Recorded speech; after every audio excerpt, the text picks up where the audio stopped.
Hey everybody, welcome back. We're back for another exciting neural audio plugin live stream video. Thank you for joining. I'm Josh with my co-host Christian Steinmetz, and we have quite a few guests today. Maybe if we could take a moment before we get started to just introduce ourselves. So Teresa, can you just introduce yourself and tell us about where you're at?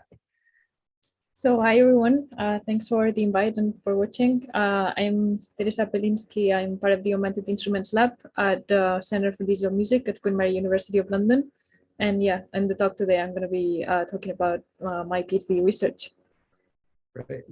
Antonio? Hey, I'm Antonio. I'm the lead of research in Beethoven.ai. It's a startup which is trying to revolutionize and democratize creation of background royalty-free music. I'm a PhD from Universitat Pompeu Fabra in Barcelona, and I'll be talking about how can deep learning improve sample retrieval for the creation of electronic music. Thank you very much for the invite as well to be here. It's a huge pleasure. Haici. Hey, I'm Haici. I'm so happy to be here. I'm tuning in from Indiana, Bloomington in the US. I'm a PhD student in the Indiana University, and I work on some speech coding, some audio representation learning related problems. So today I'm gonna talk about some latent space learning and processing with relate to some music related tasks. Right. Johannes. Oh, you're muted now. Yeah. Can you hear me? Yeah. Great. Hello, everyone. I'm Johannes, and I graduated from RWTH Aachen University in Germany last year in computer engineering, and currently I'm interning at AudioShake, and there I'm doing research on music source separation. And today I will talk about my work I did at Sony on audio effect removal. And I'm also very happy to be here, and yeah, looking forward to it. CJ. Hi, I'm CJ from Dadabots. We're a band, an AI death metal band / hackathon team / R&D lab. And I also work at Harmonai. And I will be telling you about what it's like being an AI music project, collaborating with artists, publishing code and research, and what neural synthesis is and how to use it in your creative process. Fantastic. Of course, I have my co-host, Christian Steinmetz, with me. Christian, you want to introduce yourself and tell us about your work so far? Yeah, sure. So yeah, I'm also a PhD student at Queen Mary University of London, and I work there with Josh Rice in the audio engineering group. And yeah, my research has been focused on applications of machine learning, specifically in audio engineering. So things like automatic mixing, controlling audio effects, improving the quality of recordings with deep learning. Yeah, and so that's why I'm so excited for today, because we have so many really awesome talks from our 4 recent grads and grad students and current grad students. And then we'll have a talk from CJ at the end, who will discuss about what he just said about their kind of AI death metal and work in neural audio synthesis. Yeah, so I think, Josh, did you want to announce first about the competition, and then we'll go into the talks after that? Yeah, sounds like a great idea. So I'll share my screen very briefly here. So as you already know, if you're familiar with this, that we are holding a neural audio plugin competition. And so many people have been messaging Christian and myself asking about an extension, because currently the deadline for the competition is today. However, with the permission of the judges, we've actually been able to get a 1-week extension on the competition. So you actually have 1 week now, 1 more week to submit your submission, your plugin for this competition. So the new deadline for submission will now be the 24th of March at 11:59 p.m. GMT. If you're looking for the information on the competition. If this is your first time hearing about the competition, we have all the information here on the audioprogrammer.com/neural audio. Big shout out as well to our sponsors and our supporters, TikTok, Cosmo, Juice, Cycling 74, GPU Audio, and MathWorks. We have some prizes, some really cool prizes that we're giving away, and I will let you review those at your own on your own time. And that's it. So the big thing is that we do have a 1-week extension on the plugin competition. The new due date is now the 24th of March at 11:59 p.m. GMT. And we hope to see some submissions. We've got some ones already, and they look really good. So yeah, so I'm looking forward to seeing what else comes up. And with that, I will turn the mic back over to Christian to announce our first speaker. Awesome. Thanks, Josh.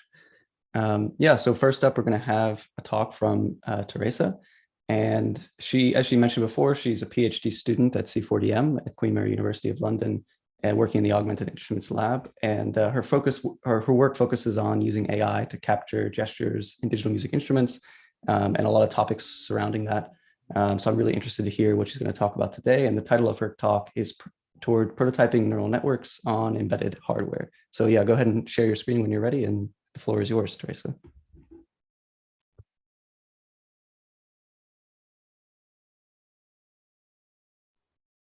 Okay, let me share my screen.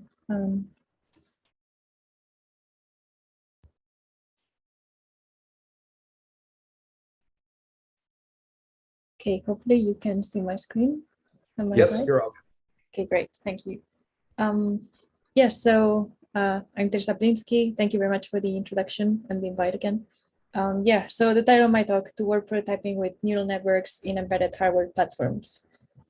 First, a quick introduction, although I was already introduced. I'm a second-year PhD student at the AI and Music CDT, and I'm supervised by Professor Andrew Macpherson from the Imperial College London and Professor Rebecca Fiebring from the University of the Arts London. And previously, I did my master's in sound and music computing at the Music Technology Group, Universitat Pompeu Fabra. And I also did my bachelor's in physics at Universidad Autónoma de Madrid at RWTH Aachen, where I did some acoustics. And well, I obviously wanted to introduce myself, but also today I'm going to be talking about the difficulties and problems of running deep neural networks in embedded systems, some partial solutions we came up with, and obviously the difficulties are relative to your programming experience.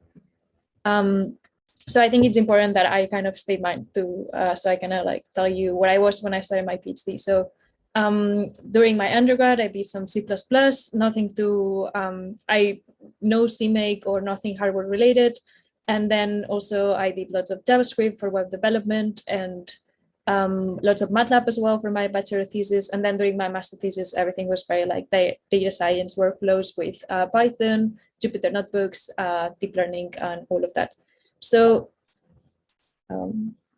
okay. Yeah, so when I started my PhD, what I was trying to do was, so, you know, I'm in an instrument lab, and digital musical instruments, how they capture gesture is through sensors. And what we do is we have these sensor signals, and then we kind of map them to some sound parameters. And the idea here was to introduce neural networks into this process, and kind of, if I have lots of sensors, can I pass them through a neural network and kind of obtain like a lower dimensional representation of this lots of information, like kind of sort of more like separated representation or integrated representation, and use it to control some sound parameters in a digital musical instrument. And yeah, so I had done my master's in deep learning, and I was like, great, I'm just gonna like try lots of architectures. I also like studied acoustics. I'm gonna like leverage these, like introduce some like physical information in these. It's gonna be great. I'm just gonna try and it works out, and I'm gonna fix this problem. Yeah, this approach is cool. It's what I would call prototyping, like just try things out. But in my PhD, I have to do this in an embedded platform, and I will talk later about the platform specifically, which is Bella, by the way. But yeah, my idea was like I just try this out, and then I export it in like this C++, and then I can just run it. And I mean, nothing further from reality. Like it is not as easy as that. So yeah, I just came across like this big obstacle, right? I just got very stuck into this. Like I wanted to start prototyping, and I spent like a year trying to get to the stage of prototyping, like trying to find a way of actually experiment with neural networks. And I think many of you watching this channel are probably very experienced with C++, but I feel that many people coming from deep learning backgrounds and Python, this idea that like in embedded systems, you actually have to compile lots of things from source, that things take lots of time, and you have very limited CPU resources. This is like kind of a sort of like a new world. Like I find that like this is my personal experience, but I'm sure like lots of people feel like this as well. Like you have this sort of like deep learning Python skills, and then this sort of like physical computing skills with maybe Arduino or Bella. These platforms have APIs that help you like abstract the complexities of interacting with peripherals, or like they kind of like build these cyclic systems for you. You kind of just have to write code in the render function and it will run in a cyclic system. So you really need very like basic notions of coding in order to use them.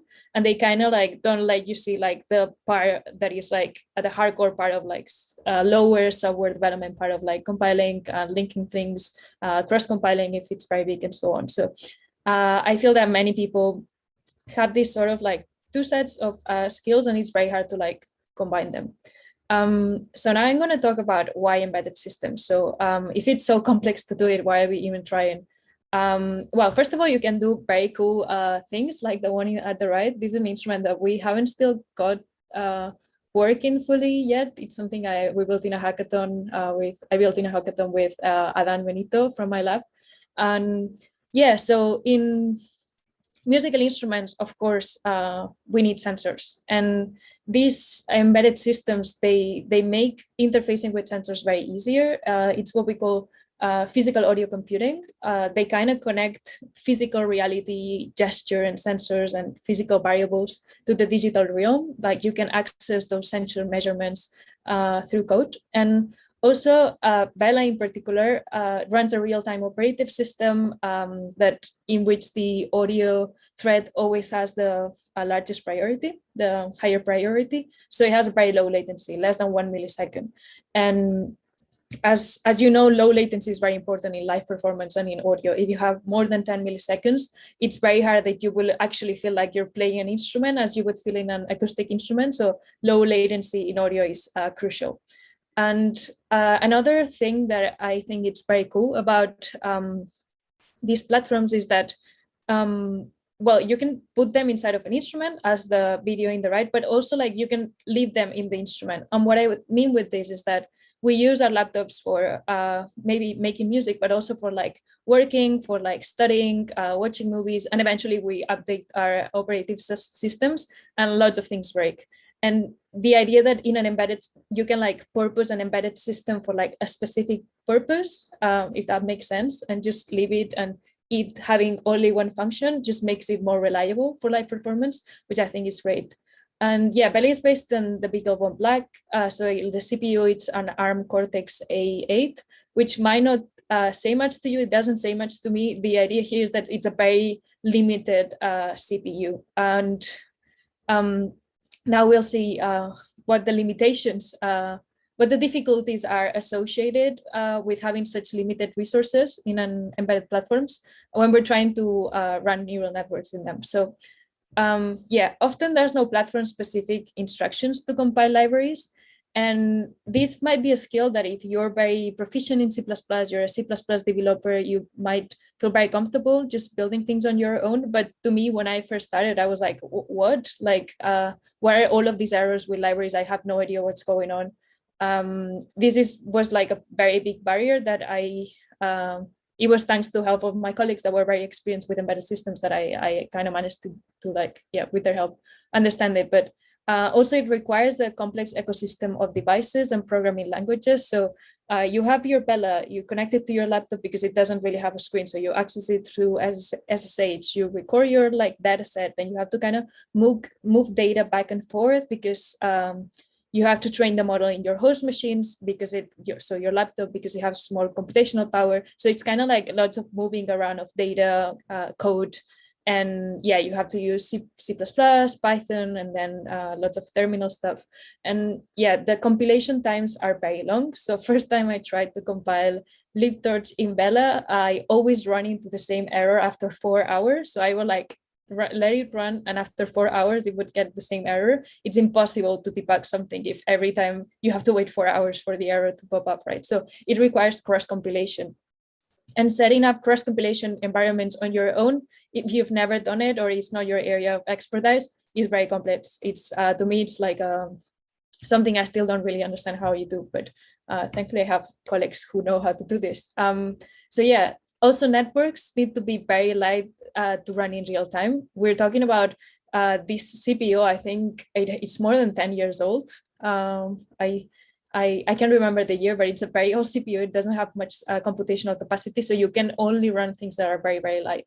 And also, it's hard to predict if a network will be able to run in real time unless you actually run it. Like you can make an estimate thinking about counting the number of floating point operations, but it's kind of hard to calculate the actual time because you might have built your libraries with some like accelerations of the hardware that might like modify how much time it takes to run the network. So in general, what I'm trying to say here is that you come from a background with deep learning skills and some like basic C++ skills.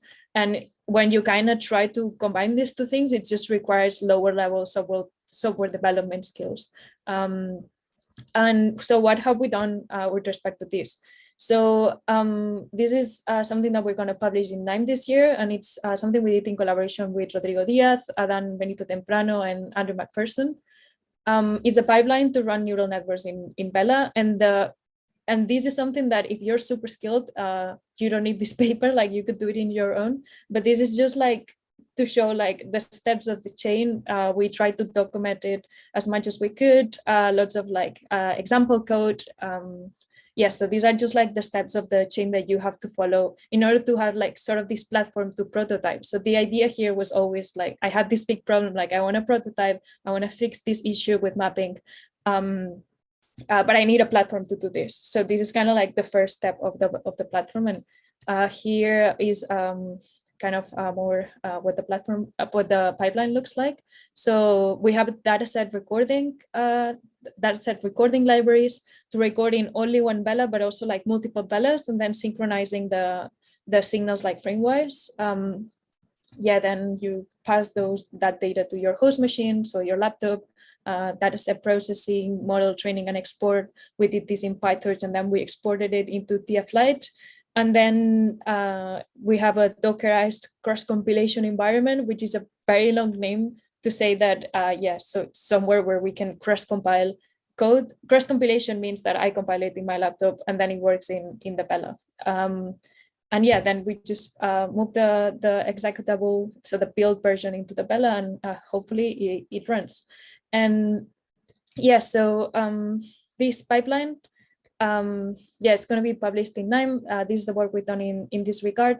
And I kind of, so the takeaway maybe from the talk is that, or maybe not the takeaway, but what I wanted to say is that, sometimes we want to prototype and experiment, and everything people tell us about, like, deep learning, prototyping and experimenting. But then when you try to pour those things into embedded hardware, there's like this big process about actually getting to the stage where you can prototype.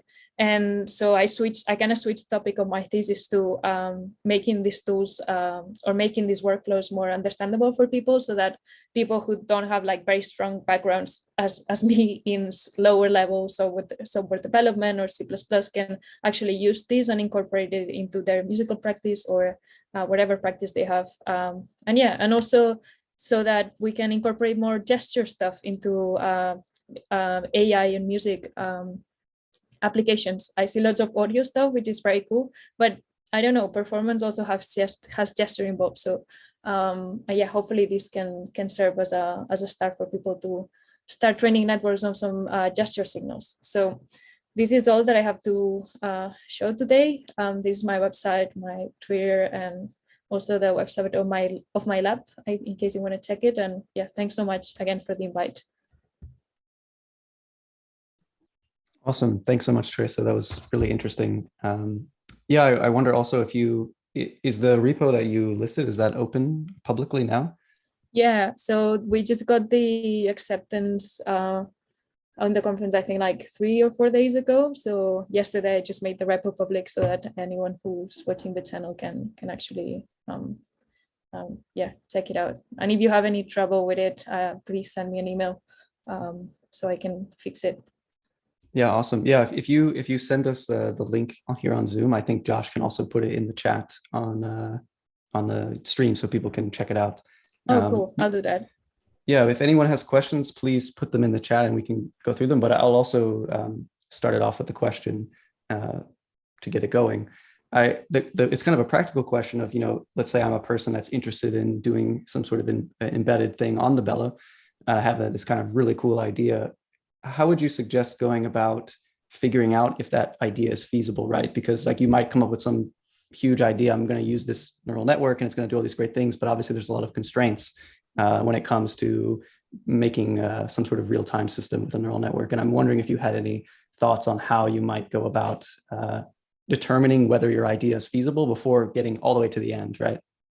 Yeah, so this is a very good question. And I think that the thing that it's lacking in the pipeline is to have a sort of like way of diagnosing if your model is going to be able to run. As I said, like you can kind of like estimate it by counting the flops. It's not super accurate, but you could do that. And this is a functionality that I think it would be very nice to incorporate, like you not knowing exactly in the millisecond scale how long it's going to take, but getting like sort of an estimate, like are you in the right scale of flops or are you too far away?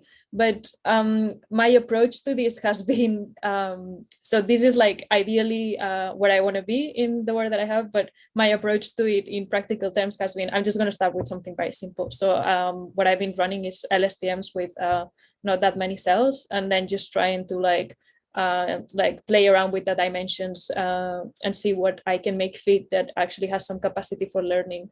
Yeah, so you can come with a very cool idea and then try to see how you can fit it. My approach that I think it's easier is try to come up with a simpler network and then you scale from there. Instead of compressing, it's better to scale up, I think, when you're dealing with these platforms.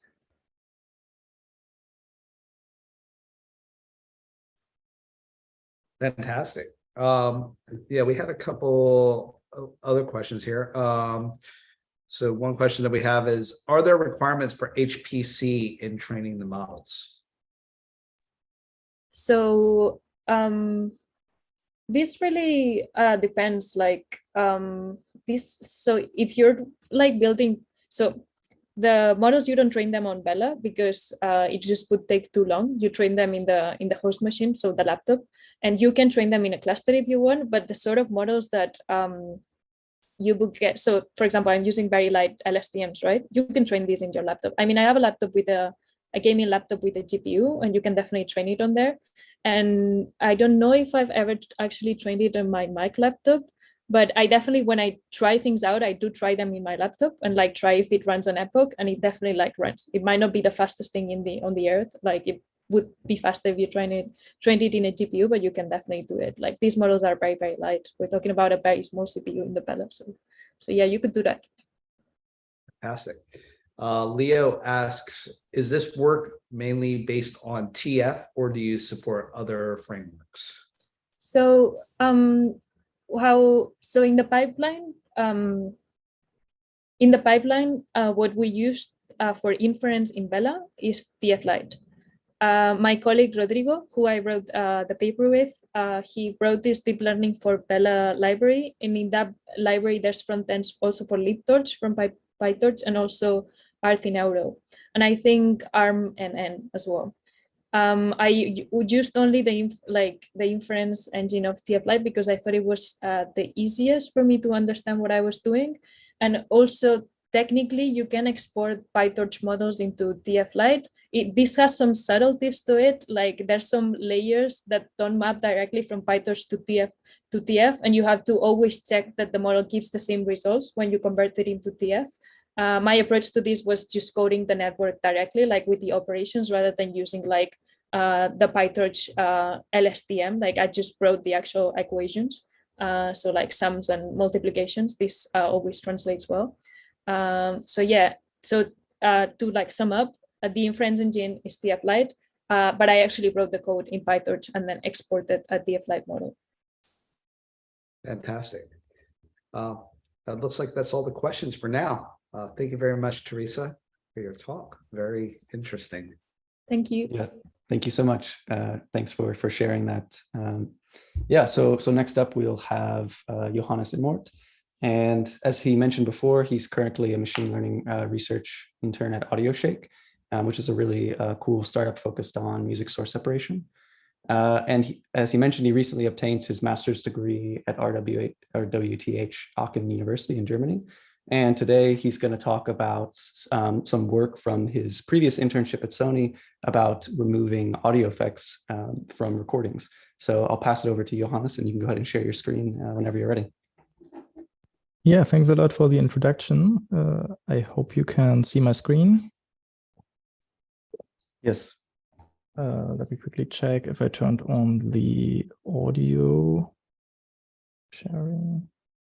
Check that. As much.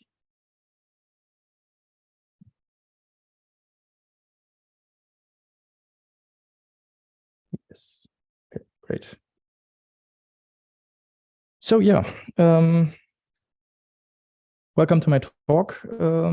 I'm super happy to discuss the practical aspects of our ISMIR 2022 paper, Distortion Audio Effects, Learning How to Recover the Clean Signal. And yeah, as Christian just said, this was my internship project at Sony Europe in 2021 and was supervised by Giorgio Fabro.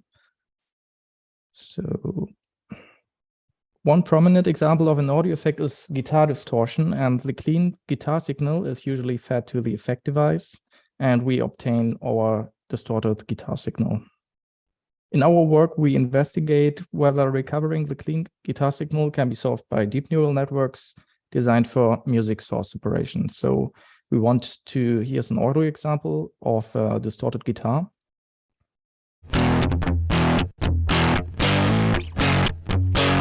And we want to turn this into the clean signal.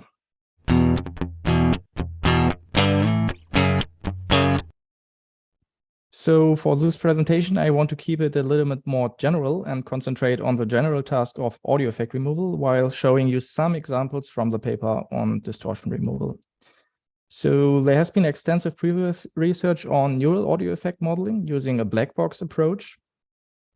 And using this approach, the input audio signal is usually fed to a neural network, could be anything here, and then we obtain the processed signal. And there's some loss function, which calculates the difference between the target and the input. And a very common procedure to do this is supervised training on aligned data. So you have dry data on the one side and affected or wet data on the other side. You train this.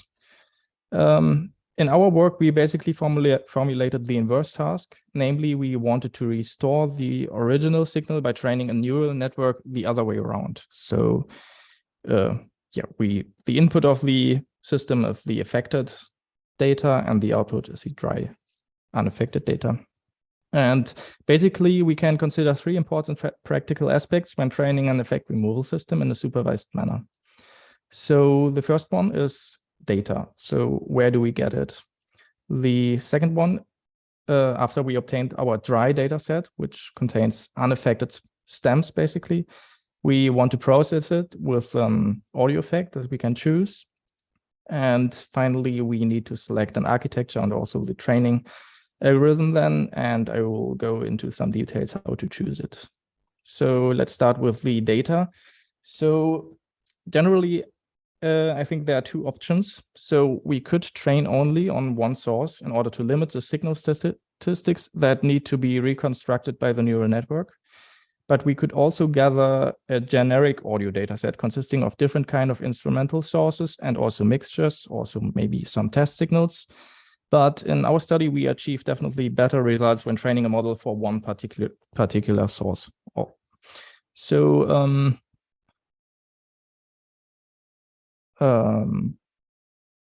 I think there are also three options to collect the dry data. And the first one is to collect the source data from public data sets. And there are several options. For example, to give some examples, MuseDB 18 was originally proposed for music source separation and contains stems for drums, bass, vocals, and other instruments. Then there's MedleyDB. There are also the unaffected stems or sources available, but you need to pick them manually. And then there's Signal Train, which contains like various mixtures and test signal sounds, and also SLAG, which is a synthetic data set. Then it is also possible to manually gather the dry source data from different sources, such as YouTube, SoundCloud.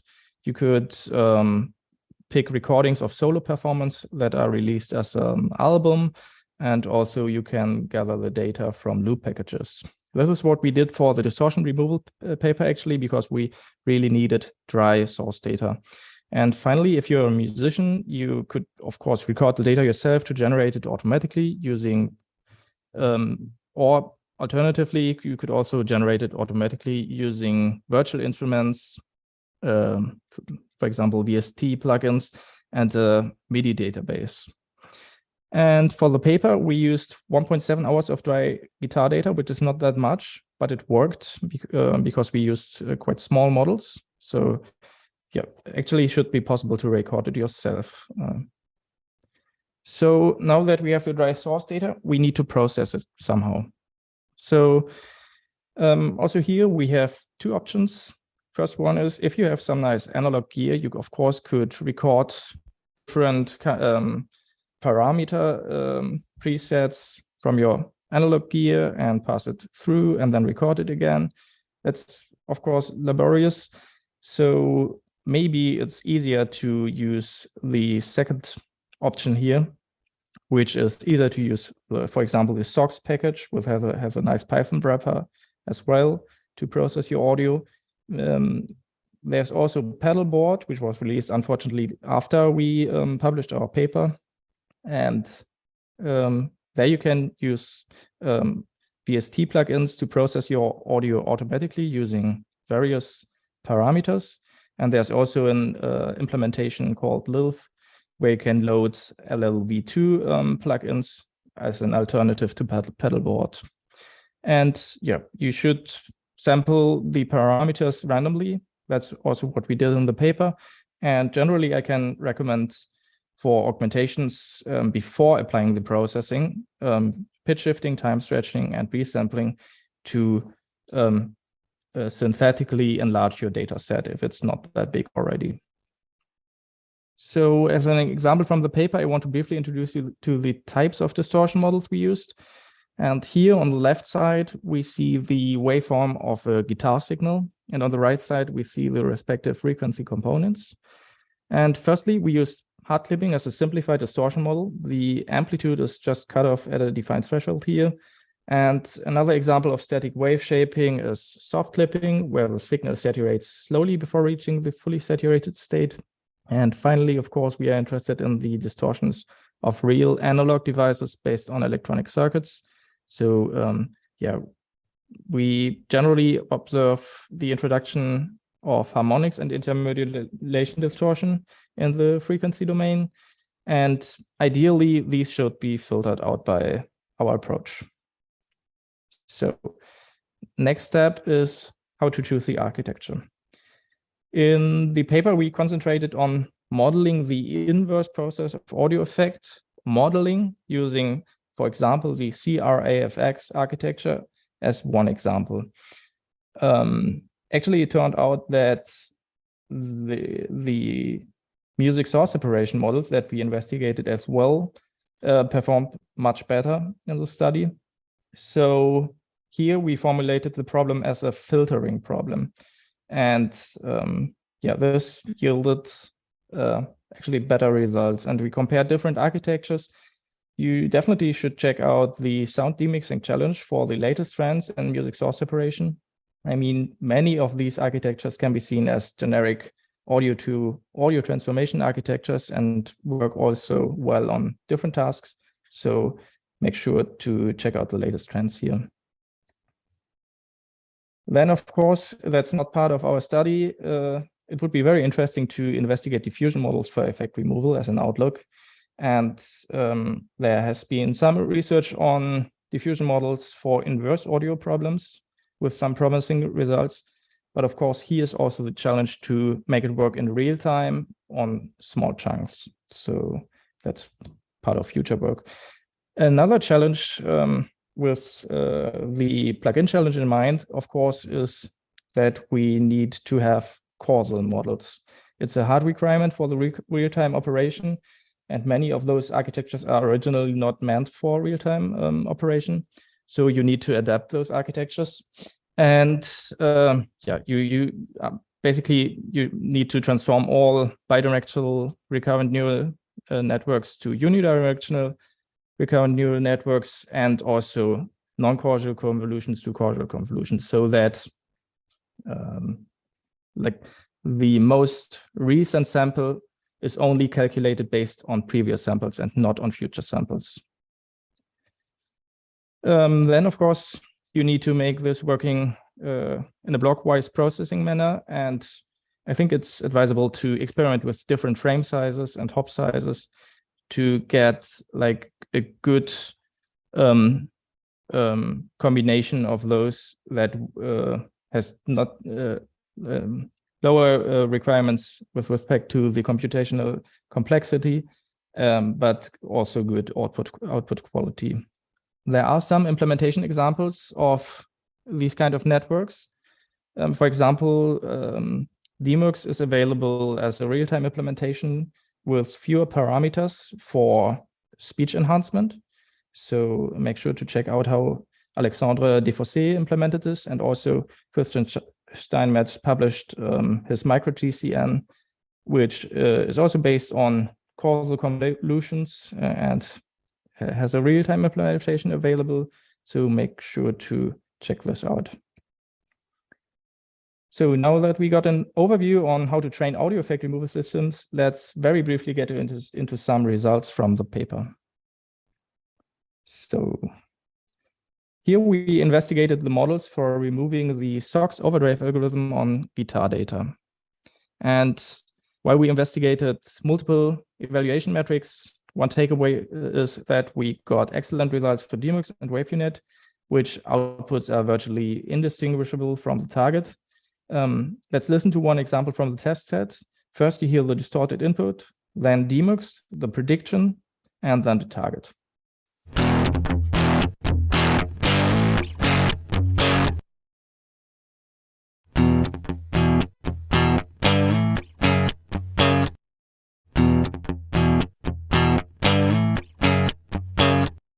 Here I have to say that the SOX overdrive algorithm mixes the wet with the dry signal actually, and we found that this property was a significant reason that enabled this good performance. While mixing dry and wet signals is not too familiar for distortion actually, for other effects such as compression or reverberation, this is relatively common or natural. So the models under evaluation could yield good performance on those effects too. Just try it out. And if you scan this QR code, there are more audio examples available. So now you might ask yourself, why would someone want to remove audio effects at all? Maybe it's a bit strange, but here I came up with some ideas for developing a plugin based on the research we did. So firstly, on the one hand side, it's definitely very interesting to build a plugin for music enhancement. So you could simulate bad recordings, for example, using various VST plugins and create some presets in order to turn good recordings into bad, and then train a system on the other way around, basically. And also combined with the music source separation, this approach could be very useful for remixing live recordings, for example, where only the mixture is available. And on the other side, one could explore effect removal as a creative tool, and I could imagine that it could be used to reprocess affected samples or to even intentionally degrade audio, similar to a bit crushing plugin, for example. So if you want to add some DMUX style artifacts. Moreover, you could train a system that removes any particular audio effect and then apply it to unprocessed input audio. And I'm very curious what would happen if you train such a system on, for example, heavy distortion only, and then apply it to undistorted signals. So yeah, I think there are many more applications for this kind of audio to audio transformation networks. So just get creative. And regarding research, one very interesting aspect lies in developing an effect transfer system, I think. So one idea we had is to disentangle the effect and timbre from the input audio. So for example, by the use of metric learning and an autoencoder with an interpretable latent space, such a system could be realized. And here, that's just a very quick sketch. I outlined how such a system could look like, but we did only some very early experiments on this so far. And I think it would lead a little bit too far to go into details here, but I hope you get the idea and maybe you can explore it on your own. So to conclude, we showed that recovering the clean signal from distorted audio can be efficiently solved with neural networks designed for source separation. And I would be super happy to see more results on other effects from other people and their real-time implementation as a plugin. The main challenges here are collecting dry training data, as I said earlier, and also adapting the architectures to the real-time processing. Finally, as I said, it's very interesting to build this effect transfer system, but there is, of course, more research necessary. So yeah, thanks a lot, and I'm very happy to discuss further results. Just reach out to me. Thanks a lot. And if you scan this QR code, there are more results. And yeah, I'm happy if you read the paper. Thanks a lot. Awesome. Thanks so much, Johannes. That was really awesome. I really appreciated the kind of additional insights that you gave, some new ideas throwing out there. I always love to see that. Yeah, anyone that has questions in the chat, please put them there and we'll get to them. But I'll also start it off with a question. I was wondering if you looked at all into how important kind of having that dry data is that you were talking about, because right, some of those data sets that you mentioned, maybe they don't have perfectly clean sources. Like maybe for like guitar, you can get clean, but then when it comes to vocals and things like that, maybe it's harder to find clean sources with kind of no effects on them. So I'm curious if you have any insights into what happens if there's already some effects present kind of on the source recordings that you use. Could you still actually build a system with that? Yeah, sure. Thanks for the question. Yeah, very interesting. So, I mean, the problem is if you want to train a de-reverberation system and there's already reverb on the signal, I think that's very bad. You cannot do this. But what we did, or what we experimented with, we had like clean guitar, but it was not dry in a sense that there was reverb on the guitar. And we used this actually for training, and it worked quite well also. So I think it's very important to make sure that the effect that you want to remove is not present in the dry signal. If you want to remove multiple effects, of course, then you really need dry stems. Yeah, and it's hard to get this data actually. Yeah, makes sense. Any other questions from those in the Zoom or anyone online? We don't have any in the chat yet, but yeah, if there's anyone online here in Zoom that has a question, you also feel free to ask.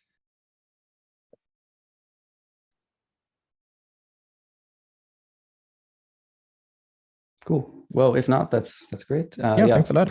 Appreciate so much your time in preparing this talk and sharing your work with us. Super interesting. Yeah, if you go ahead and share a link with us, maybe to the paper or the repo that you want, we can also share with those in the chat on YouTube, so people can check out your work. Yeah, thanks for having me. Thanks. Definitely. Awesome. Yeah, so next up we have Haici Yang, and she is a PhD student at Indiana University of Bloomington. Are you here with us? Yeah, I'm here. Great. Yeah. So go ahead and share your screen whenever you're ready, and I'll keep get your introduction going. But yeah, as I mentioned, she's a PhD student at Indiana University Bloomington, advised by Minji Kim.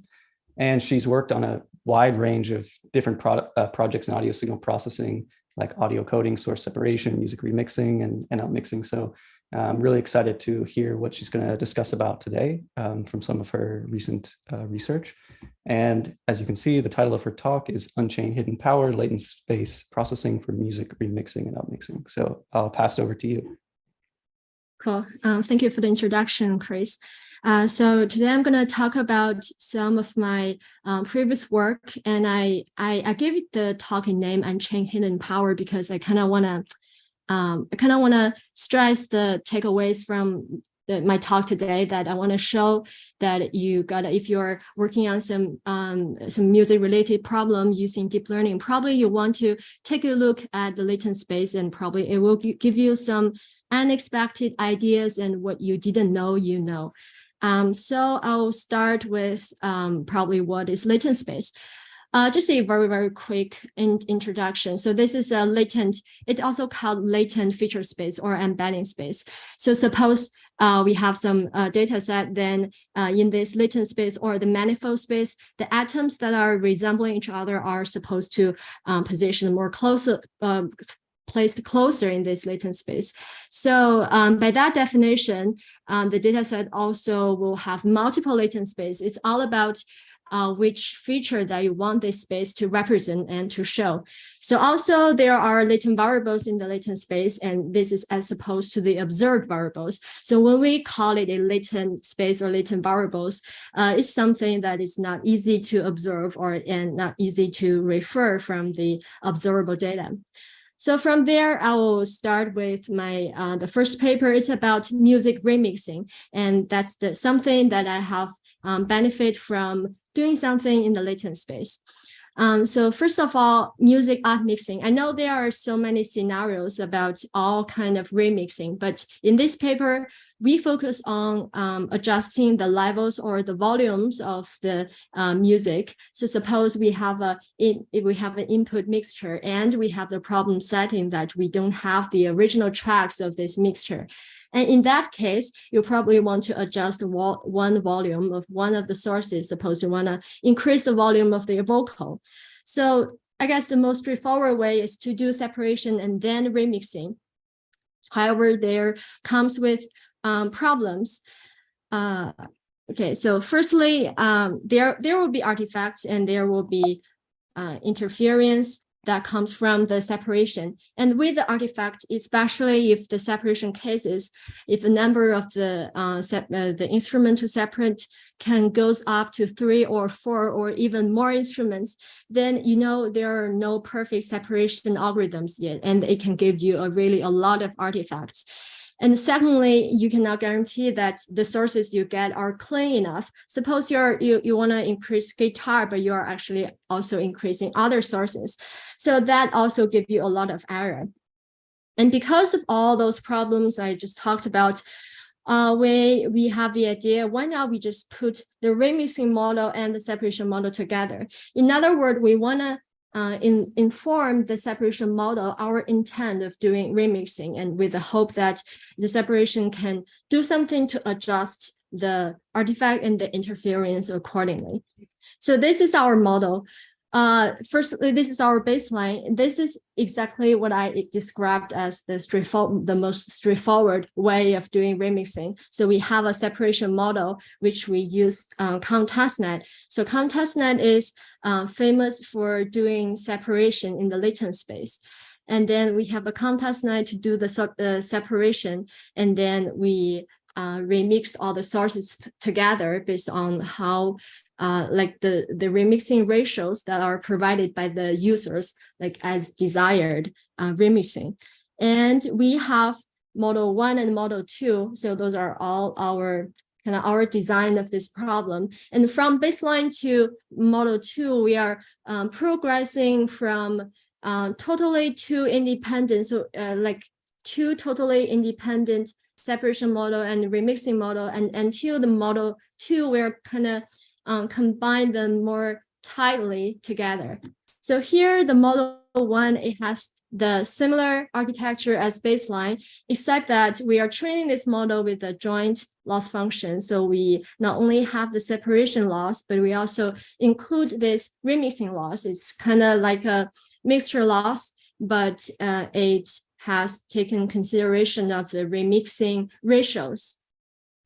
And for the model 2, from here, we are actually really conditioning this remixing ratios into the latent space. So we have some conditioning mechanisms that we are inputting this the remixing weights into the latent space. So note here, both this conditional mechanism and this decoder have some nonlinear layers, and it's a nonlinear transformation. So this whole equation is not commutative. So you cannot say that if we move in the ratios, the weights from here to here, it's the same. It's not the same because it is not commutative. So again, apart from adding this conditioning, we also have this loss function that are doing the remixing and separation. So as you have seen, this is not a difficult idea, but it just working like a charm. So here I have some samples to show. We first have the original mix. I want you, we shouldn't be lonely, we shouldn't have time. I have the target remix, and in my target, I was planning to increase the bass channel of the mixture. I want you, we shouldn't be lonely, we shouldn't have time. I don't know how clear it sounds to you, but the bass channel with the very low bass has been, the volume has been increased by 12 dB in this decibel in this case. And if you are doing the baseline remixing, I want you, we shouldn't be low. You hear a lot of artifacts. It is not uncommon because the separation model is dealing with force or separation, which is a very hard task to do. I want you, we shouldn't be lonely. And we have our. I want you, we shouldn't be lonely, we shouldn't have time. We have our model 1 and 2. And as I have stated, they work on to reduce the artifact, and at the same time, it's working well on conveying the feeling that we are really increasing the volume of the bass channel. So then I will quickly show our result. We're evaluating this model from 2 aspects. Firstly, does it sound good in terms of the artifact? Does it sound pleasant? And secondly, does it sound correct? And by correct here, I mean how if it is really show as the remixing cases are really wanted to show.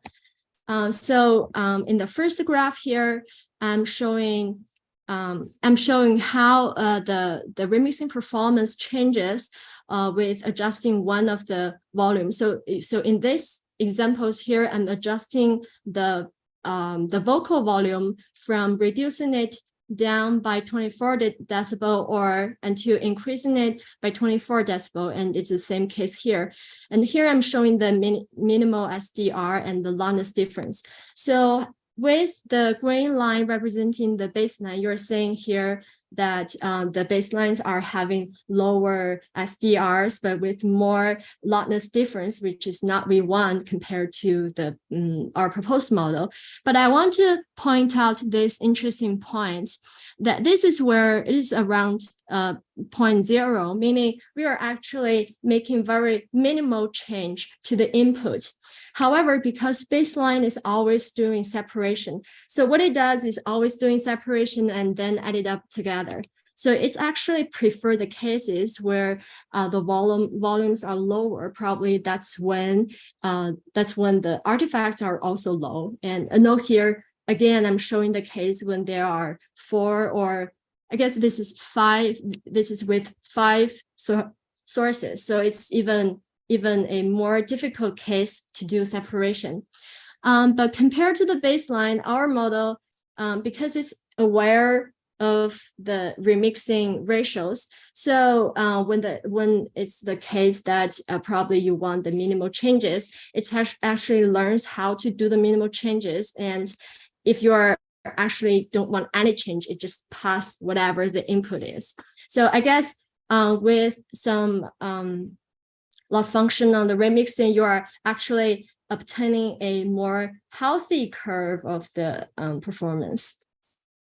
And for this page, I just want to make 2 points. Firstly, the baseline actually doesn't do well in recovering some certain instrument, including piano and vocal in Slug and MuseDB, and bass and guitar. And also I want to show that, so if you look at the SAR and SIR, I want to show that our model benefits the remixing quality by improving SAR regarding the artifact and SIR regarding the interference simultaneously. So that's how it improves the remixing quality. And so far I have shown that with the latent space manipulation and how it has kind of upgraded the separation model and how benefits the remixing problem. And now I will quickly show another problem.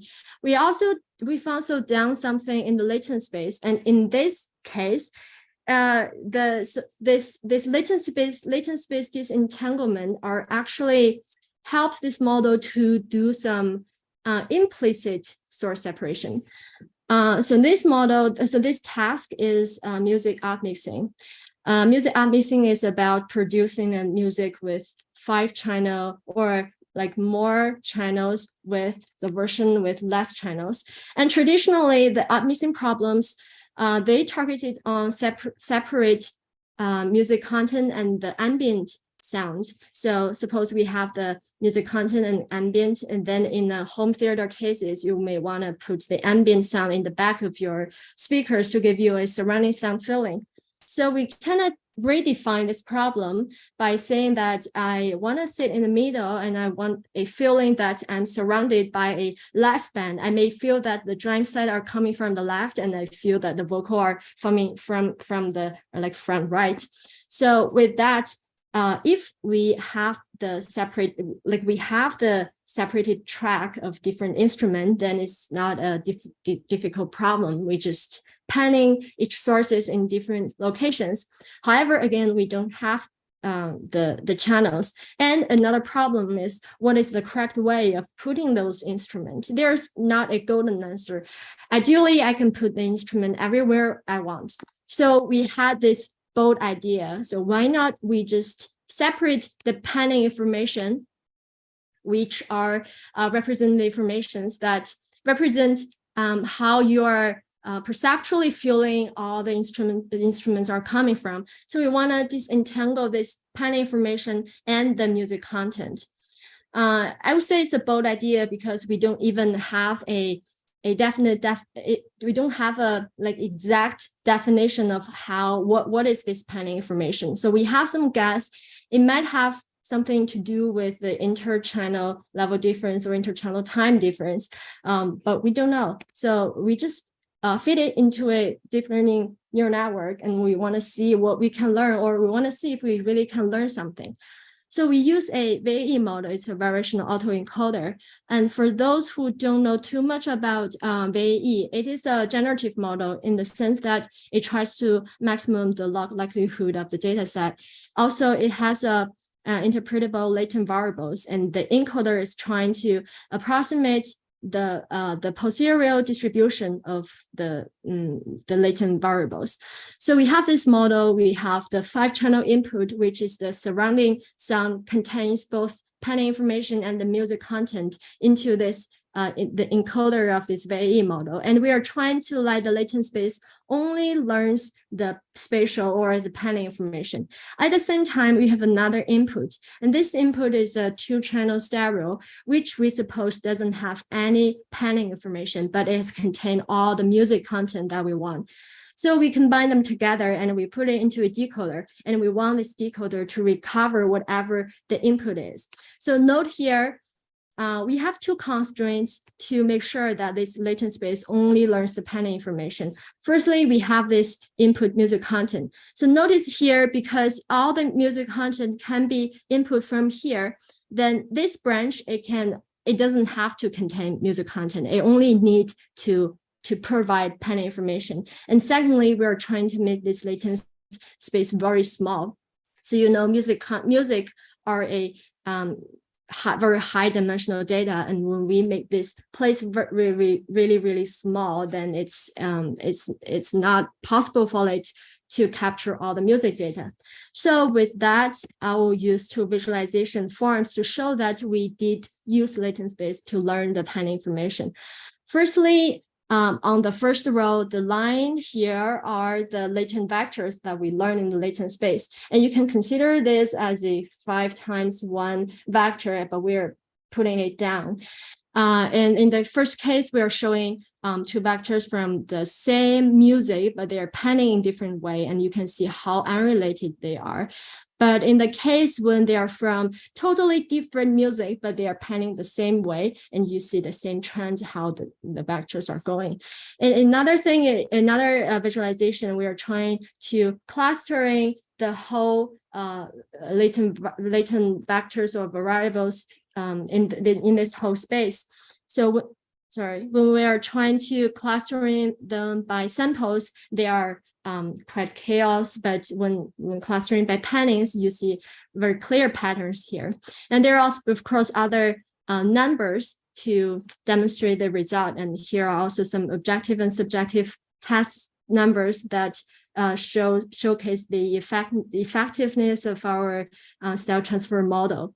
But I'm not gonna go too deep into this. And if you are curious about our samples, and because those are 5-channel samples, so it's not possible to showcase here, but you're very welcome to go to our website and to check out the samples. Yeah, so that's all my content. Thank you. Awesome. Thank you so much. That was really awesome, and a lot of content there that you've covered in your work. So it's super cool to see all of that. Yeah, I'll say again, anyone that's following along online, please put your questions in the chat and we'll try to pass them along. I'll also start with a quick question.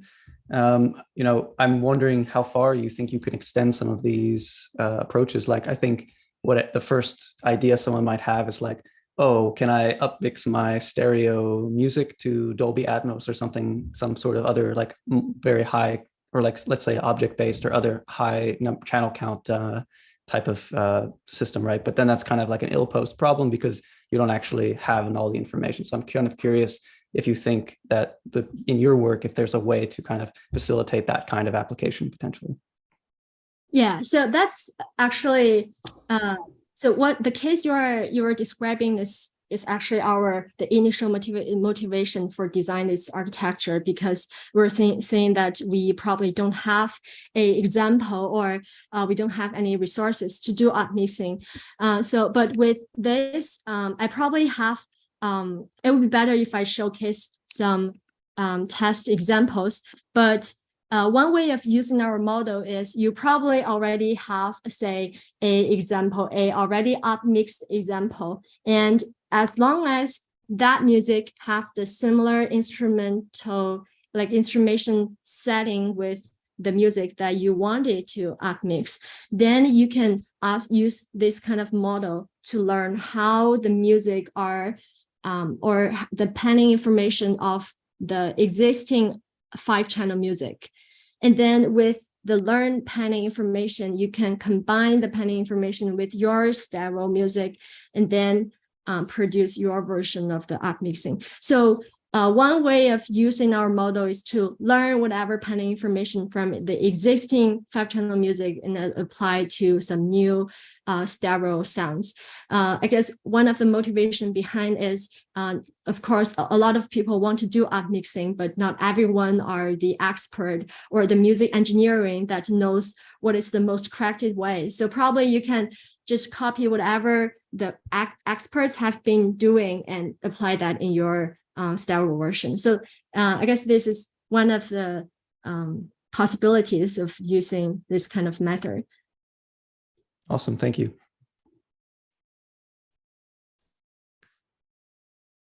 Josh, were there any questions in the chat that you saw? I saw one question that from Odds that says, is this like phase correlation being read into the latent space, or is it just volume of left and right. I kind of paraphrased what. I guess it's about how to interpret really interpret this latent space. And I guess this is also something I'm trying to do. So we have the hypothesis that it might have something to do with the interchannel level difference, but the latent, but we still don't know exactly what are really this definition, or I would say if without this model, I cannot produce a latent space just out of my hand and try to use it into the decoder. So I guess it's I wouldn't say it's all about the levels, but it's so I would say that's why in the beginning I say it's kind of doing some implicit source separation, because this kind of information kind of encoded the idea of how those different information, like how those different instruments and how they behave between the two speakers, because panning information are all about how every two pair of the speakers and how the energies are coming from one of the speakers, then the other speakers, and that give you the sense of direction. So I guess the panning informations are more about remembering because different instruments usually corresponds to different frequency levels, and it's about how the frequency level difference between each channels.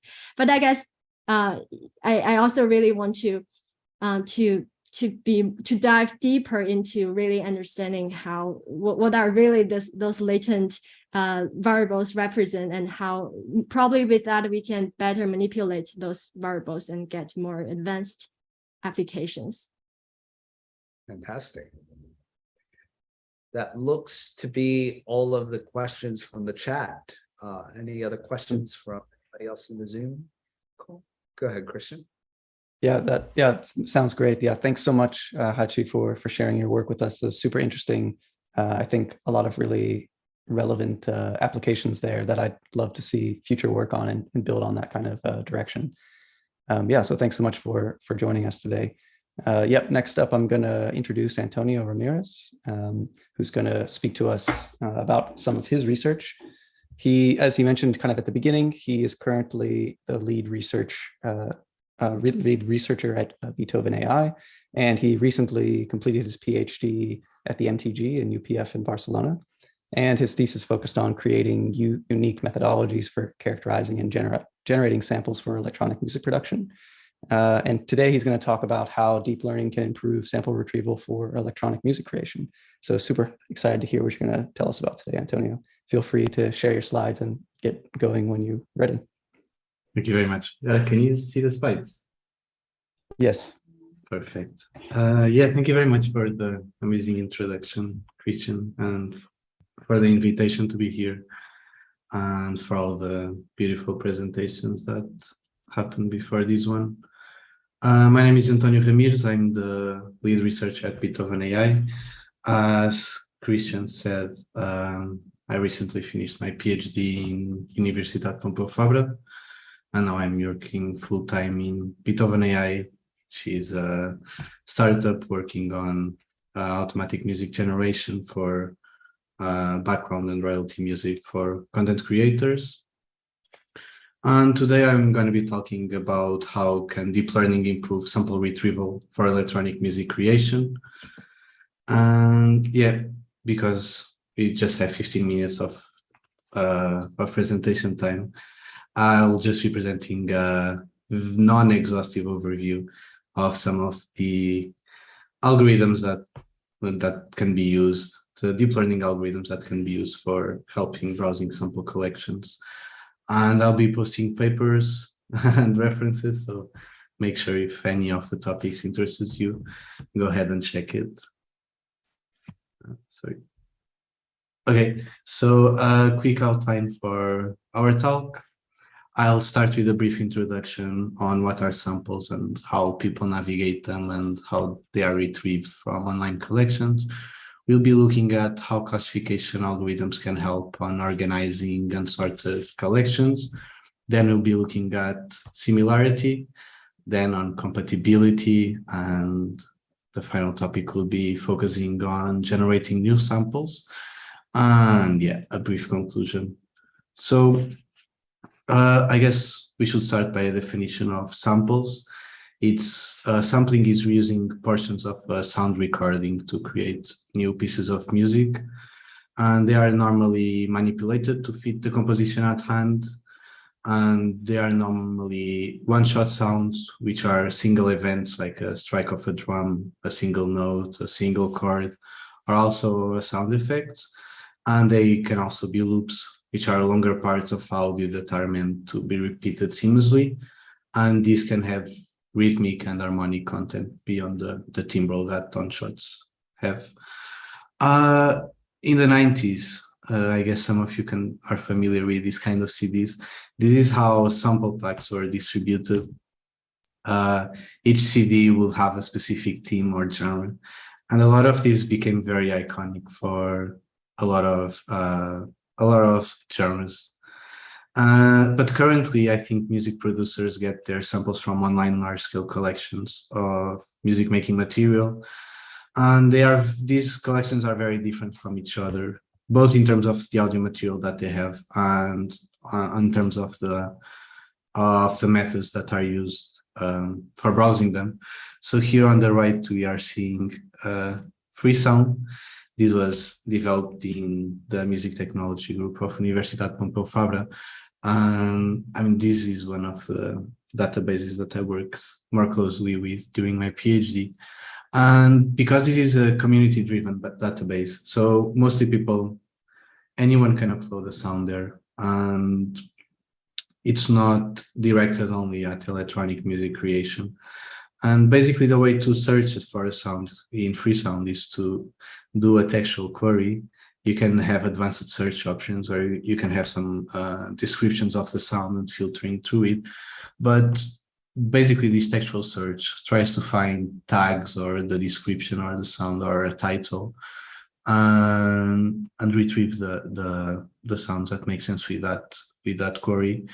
One of the biggest issues here is that there is no enforcement of how to tag, of how to describe the sounds, mostly because the sounds are very different from each other. You can have field recordings, or you can have a kick drum, and yeah, because there is not this enforcement, sometimes it's a bit complicated to find the specific sound you're looking for.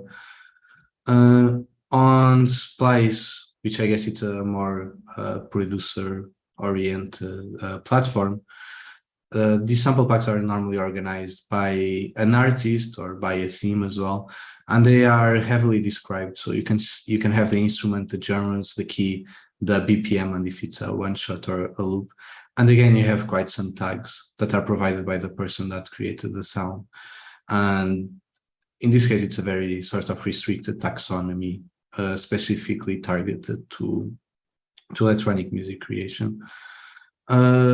Most platforms, I guess, follow a similar typology. So this is sounds.com by Native Instruments, which also has a very similar organization. And finally, I would say Looperman is sort of the hybrid between Freesound and a collection like Splice, where most of the samples are directed to electronic music or to music creation in general.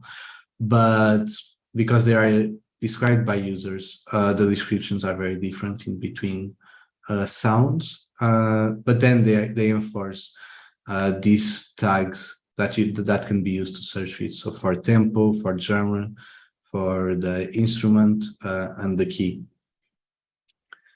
The big issue then, I guess, comes a lot when you download the sample packs to your computer, and then it really looks like this very old school way of exploring sounds, which is hierarchical tree directories.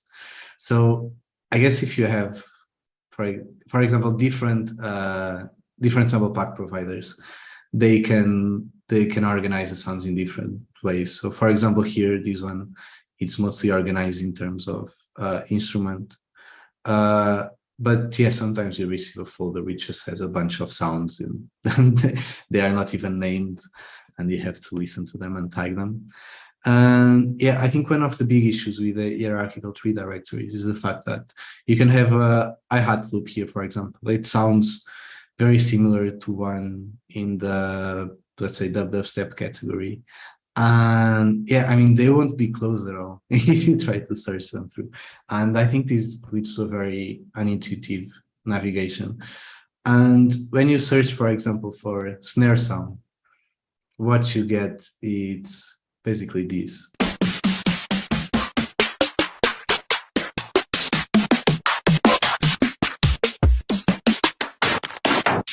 You're just going through lots of samples. They mostly sound the same. All these next sound sort of makes you lose the focus of what you wanted in the first place.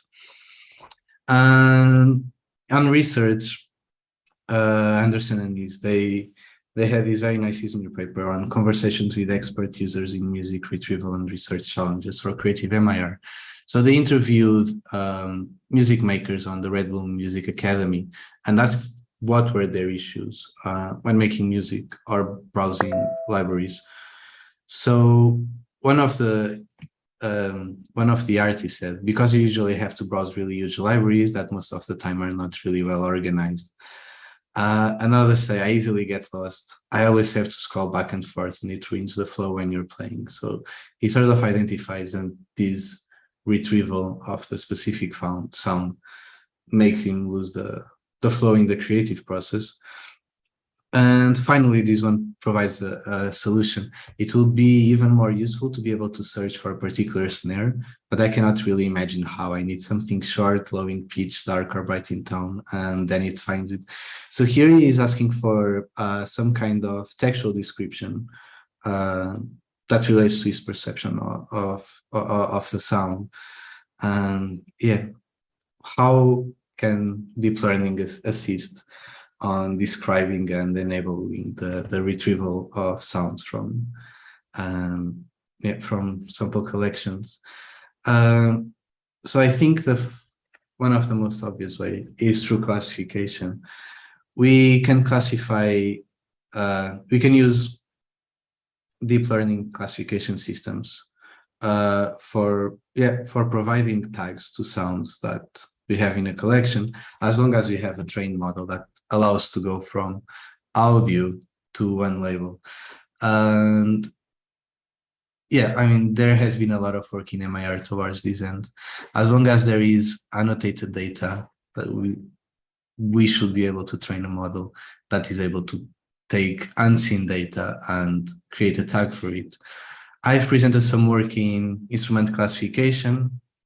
The work of Bock and Matthew Davies has been very, very good towards the classification of tempo, finding the tempo of a music piece, but also works for loops. And on key, I guess the work from the lab of Gerard Wimmer has been working a lot on key classification using deep learning. And finally, on genre, I would like to point you to the work by Jordi Pons et al., which is mostly into music audio tagging. But this is beyond genre, but it also includes some genre tags, which is basically how to automatically classify music in a lot of their characteristics. But again, as long as you have data with the appropriate labels, you can make a classifier that says this snare is bright or it's dark, as long as you have that kind of data. Yeah, I guess the next thing I would like to look at is similarity. And I think both the classification and the similarity are very well connected. The similarity is understanding it. Two sounds sound similar to each other. This has been also very studied throughout the music information retrieval. But I guess for you to have an idea, if you train a classifier on any of these tasks or on all of these tasks at once, you can sort of destroy the last layer of the model and expect like the previous to last layer to have learned some kind of representation of musical audio related to that task. Yeah, so you'll be looking at a value of vectors a vector of values that won't be very easy to use by default, but you can plug these sort of features learned by the network to, for example, a visualization system. Yeah, I think, and then finally, sounds that sound similar together, they will be together in this visualization space, obviously after some kind of dimensionality reduction technique, so that you go from quite some dimensions to 2 or to 3. And I like to present some nice works on this topic. One is Free Sound Explorer that was presented by Frederick Font. And it's basically, I guess it takes a lot of feature. I guess this is not explicitly using deep learning, maybe a more machine learning approach where you have handcrafted features that were designed by experts, but you basically try to reduce the dimensionality of all these features to the visualization graph. Yeah, you can try it if you search for Free Sound Explorer. This is a very nice way, I think, for searching sounds in free sound. Another work that I like to present to you is by Xavier Favori, and it's into search result clustering in collaborative sound collections. Again, it uses free sound. I'm a big fan of this platform, as you can see. But I guess the idea here is beyond plotting all the sounds into this 2D representation, he also tries to join together or connect together sounds that should belong into the same category in an unsupervised way, which is very interesting, I would say. So you take all these sounds.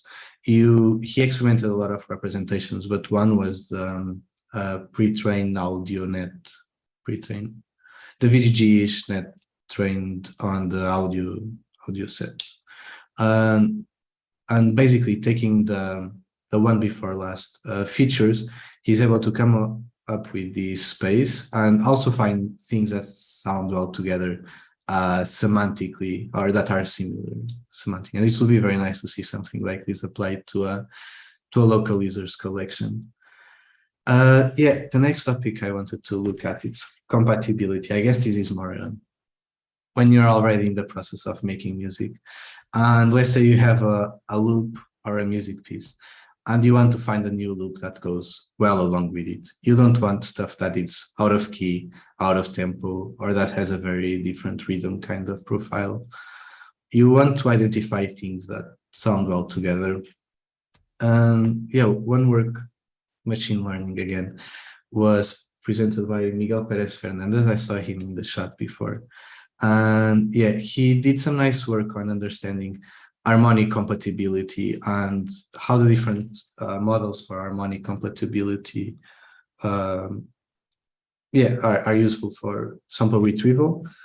But yeah, again, it's not just harmonic compatibility. I think it's also a lot about timbre. So you don't want to have much frequency masking in between loops. It's also about rhythm. You want the rhythms to go well along together. On the rhythm side, I don't think there's much research, but it's an interesting topic to pursue.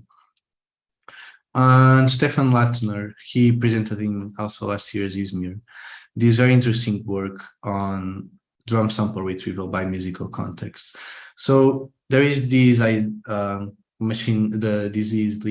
learning algorithms called methodology, actually, contrastive representation learning, where you are giving 2 different types of data, and you have these encoders, which are deep learning algorithms that take this high dimensional data and project into a latent space, as we've seen before.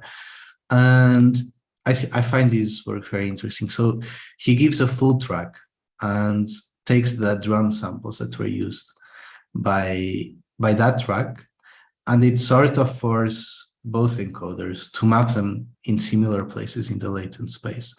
So then one thing you can do is you have, for example, drum sounds, and you want to retrieve them and you want to retrieve one track that maybe you can sample and then layer your sounds on top. And this will be able to do that by finding the the track that's closer there, and the opposite, you're working on your track, you give it to the deep learning model, and it returns which drum samples would sound nice with the track you're creating.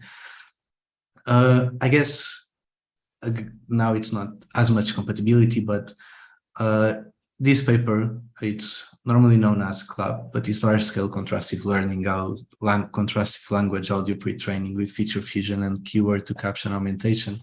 What they do is they give audio on one side, and on the other they provide text. So it also allows for retrieving. It should allow, I haven't tested it, to retrieve sounds based on the textual descriptions. I will try this out, and I think this should be very interesting to see how this will work, retrieving sounds just by doing a text. If you can say again, I want a dark snare, all these things that the user said, if it will retrieve the correct snare or not. But again, there's the latent space, so things around there should be fairly similar, and yeah, let's hope it works. Yeah, and the final topic I'd like to call, which is very dear to me, it's generation. And I think the main thing about generation is that it can extend the retrieval task. When you're doing retrieval, you're sort of limited to the samples that are in your collection. But on the generation side, you are able to generate the in-between of the data that you have. And you can generate samples similar to the ones that you have in your database. There is a lot of very interesting work on this field. I'll be just presenting you two systems I've built during my PhD. Yeah, I mean, there's a lot of things, very interesting things happening. You should check also Harmonai that CJ will be talking in the next presentation, but I focus on drum synthesis using these high-level characteristics that come from a project called Audio Commons. These are timbral characteristics that have some semantic meaning. So brightness, hardness, depth, roughness, luminous, warmth. We've trained a model, a WaveNet-based model, that learns to go from these features to sounds similar to the ones in my library. So yeah, let's see it.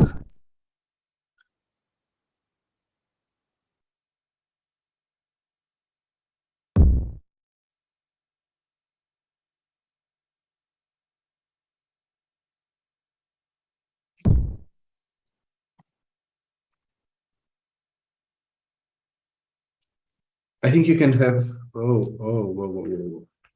Sorry, this is my full PhD thesis. You shouldn't be looking at this. Yeah, I think you got an idea of the system. Obviously, there's quite some room for improvement into the audio quality. Javier Nistal, he presented a paper in Izmir about this as well, on improving the audio quality, but it was trained with a very big data set. Here we just use, I think, 10,000 sounds around that. Yeah, there's a lot of other research into this that you can look into that. Obviously, as you can see, this is for one-shot sounds. We then extended this work into loops, and what we provided as input were the timbral features. So again, these brightness, hardness, depth, roughness, etc. For each frequency band, because now when you're dealing with loops for drums, you have to use quite, they have quite more information that has to be modeled. So you can sort of manipulate the timbre of the kick drum, the snare drum, and the hi-hat. We take these activation functions from the automatic drum transcription literature. So, I mean, you wouldn't give these to a music maker, but these are very easy to map from a MIDI signal, and basically just sort of says the probability of a kick drum, of a snare drum, or of a hi-hat to exist in that position. And we use the harmonic pitch class profiles, which are basically a description of the tonal content of a loop. And yeah, we were able to generate loops from this. I'll skip the example. Yeah, let's step up to the conclusions now. Throughout this talk, I think we have looked at some very interesting deep learning methodologies for browsing sample libraries. in terms of classification, similarity, compatibility, and also generation. And I think future work, especially for audio developers, as we are, as I think this is our target audience.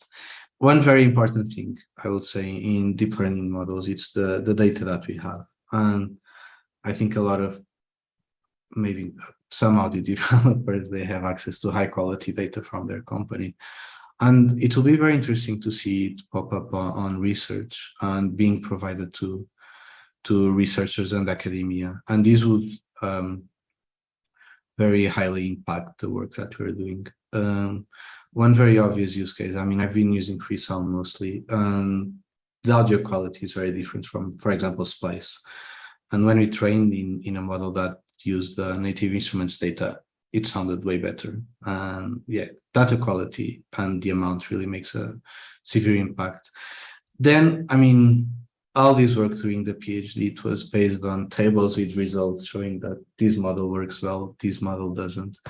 And actually, I mean, the idea is to assist users, and we really need to evaluate this with the actual end users, and you won't provide them with a Python interface or something like that. You have to give them a properly implemented plugin. And yeah, I think that's a very important step. That's sometimes a bit hard to take when you're in academia and you have to publish papers and present your research. And that, I think you guys can help a lot. And it will be nice to see all these tools pop up into very nicely implemented plugins. And that's it for me. Thank you very much for your time. Hope the talk has been clear and that you have enjoyed it. I'm open for any questions, and you have my email there. If you want, you can contact me later to there. That's it. Thank you very much. Awesome. Thanks so much, Antonio. Super interesting. Yeah, you definitely were able to cover a lot of aspects there of the problem. And I think in some sense that it actually helped me a lot understand all the dimensions of what you can do kind of in the context of the loops and samples, right? I didn't even kind of think of all those different sub-problems. But yeah, if there's any questions that people want to ask now, go ahead and put them in the chat. We have maybe time for one question before we move on to our final talk, or if there's any questions from those on the call here.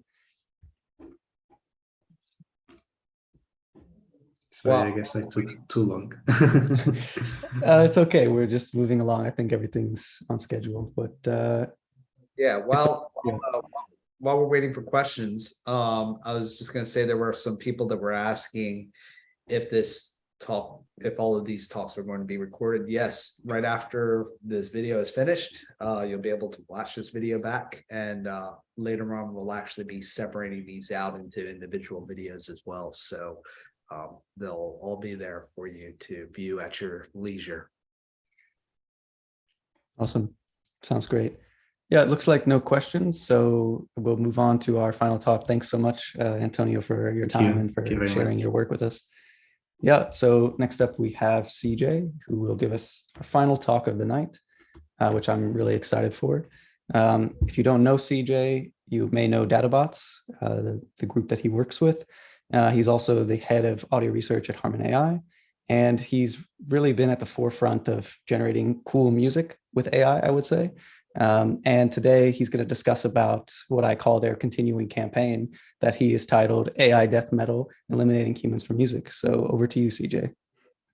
Thanks, Christian. Yeah, happy to be here and to talk about the thing I love most in the world, which is music. Can everyone see my screen?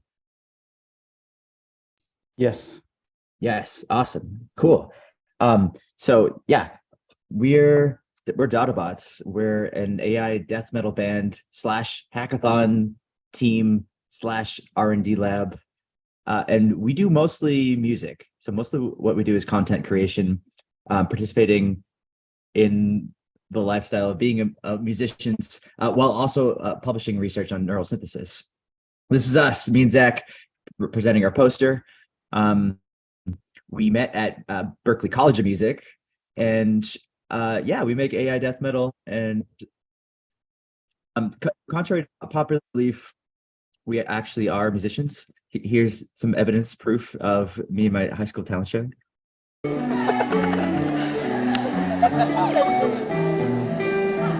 Avant-garde banana suit performance. I'm also a singer in a metal band.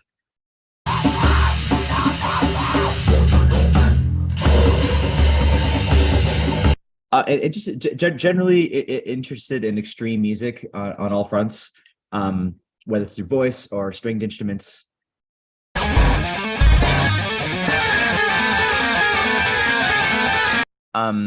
Or through like electronic music.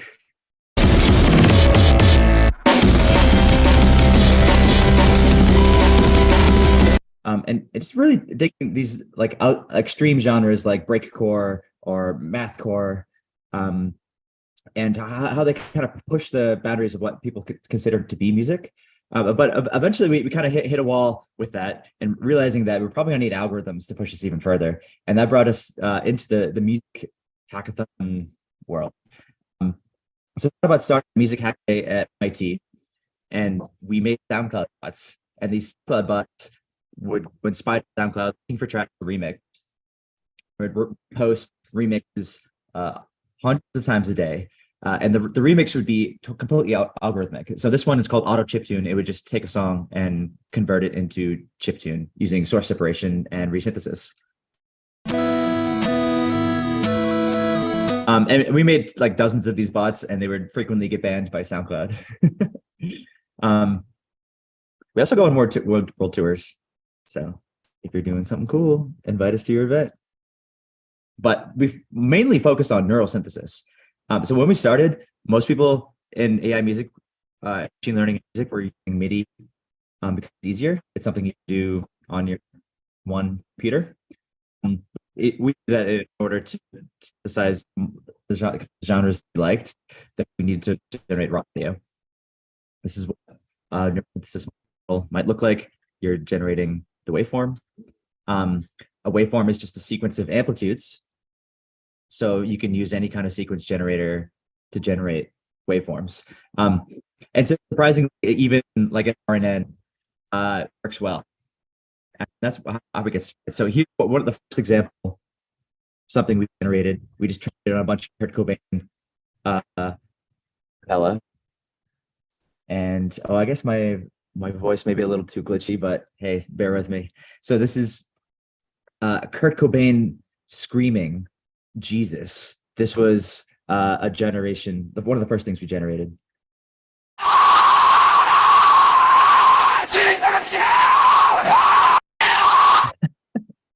Like what was the very first thing we generated? We didn't know if it was going to be silence or noise or buggy code or something. And literally here he was back from the dead screaming Jesus. I mean, we knew it felt weird to do it. Like maybe we shouldn't be doing this. And that's when you know you're doing good art. So we started with speech synthesis model called sample RNN, and we just made it 3 times larger, used LSTMs, used skip connections, added, changed the way the normalization worked, just, you know, did a lot of work to further this speech synthesis model to produce music. And then wrote a paper on it called Generating Black Metal and Math Rock. And yeah, beyond Bach. So Bach is usually the popular choice for projects for training data for music. And it's been, you know, so prolific of training data that there's even a term now, a Bach faucet, where there's just so many projects using that as training data. Here are some Bach faucets.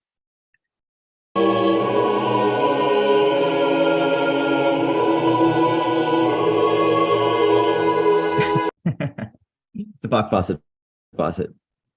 So one thing we want to do with this research was not just publish it like this, like you might on the left in academia, but put up Bandcamp albums and actually participate in music culture. So first album was called Deep the Beatles. This is just trained on Beatles hits. So you can hear what it sounds like for a neural net to train. So at the beginning, it just sounds like noise.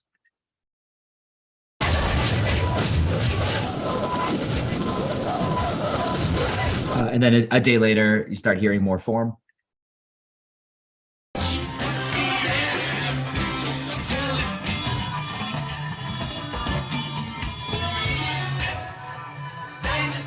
And then after a couple days, you start hearing guitar, bass, drums, singing.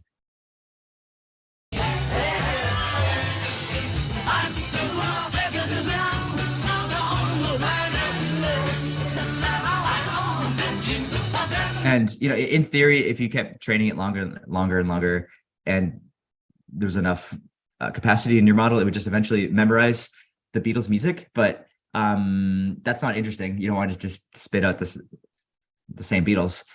So like just training it a little bit already get something cool.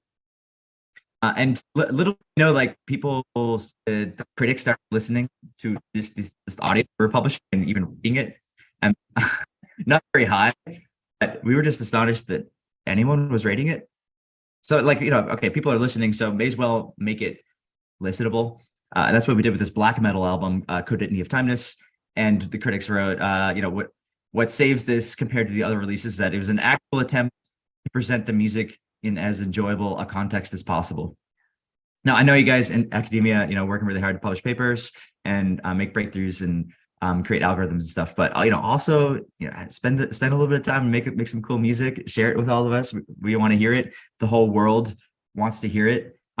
People that have never heard generative music will get turned on to this music if it's good. And there's so many different cultures and musical tastes out there. We want to hear yours. So in this particular project, Any of Time, we didn't ask permission from the artist. So afterwards, we kind of asked forgiveness, and they were like, actually, that's totally cool. They don't feel misrepresented. Thanks for asking. And we ended up collaborating more. So that, they were the sacrificial lamb. Here is the needle drop listening to this record, and you can see his response.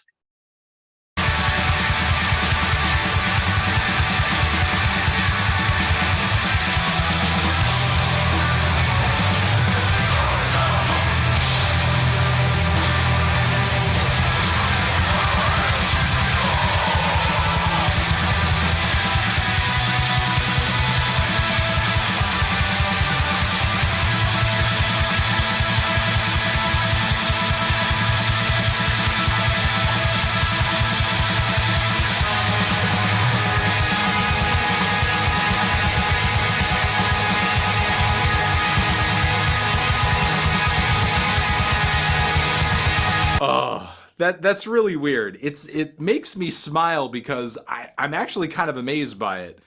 It obviously doesn't sound like much and is not that inspiring from a compositional standpoint, but the aesthetic is there. I mean, it's not perfectly clean and well assembled and smoothed out like the way that Krallis's sound is, but to me it sounds like I'm honestly listening to a live demo of Krallis. There's kind of we broke the Turing test for black metal. So that was really cool, just getting that response from music culture, not from tech culture, not from academia or hackathons or anything. So we kept this going. The creative Lucy continued. We through our favorite albums and our favorite bands, like this worked actually particularly well, metal and punk and just this noisy music comes out better, and organically recorded like acoustic instrument music so tended to come out better than electronic music, which is counterintuitive, because you imagine electronic music, oh, it's made by machines. Shouldn't AI be able to do that really well? Well, if it was a symbolic model, sure. If it was concatenating samples, yeah. But here it's synthesizing the raw audio, and acoustic music or live band music has a very narrow timbre range. So actually it has less it has to learn. Here's a skate punk album that we made, and some YouTuber just put together a video with fake lyrics. So yeah, this model doesn't know anything about English or lyrics. It's just spitting out random phonemes, but fun to imagine what those phonemes, what words them would be.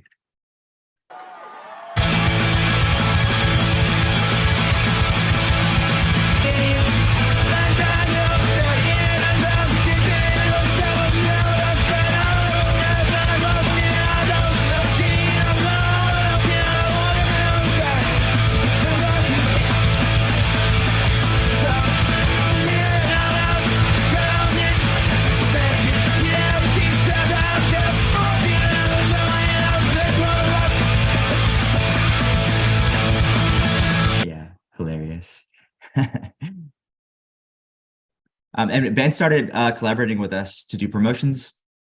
So for Incenithrax's album, we made this like 10-hour version of their album called Thrak Rasate Vicious and Tegarath.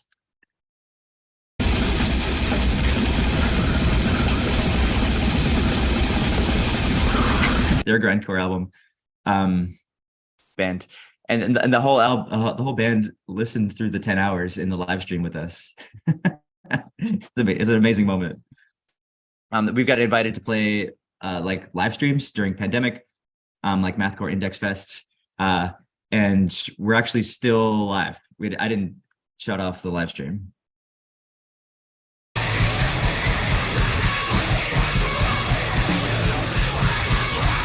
We actually used the over 16 bands that were playing at this festival as the training data.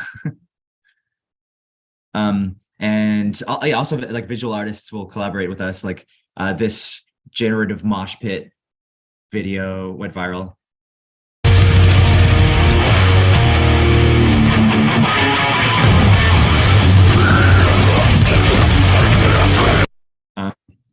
But I think we're mostly well known for our 24/7 generative live stream called Relentless Doppelganger.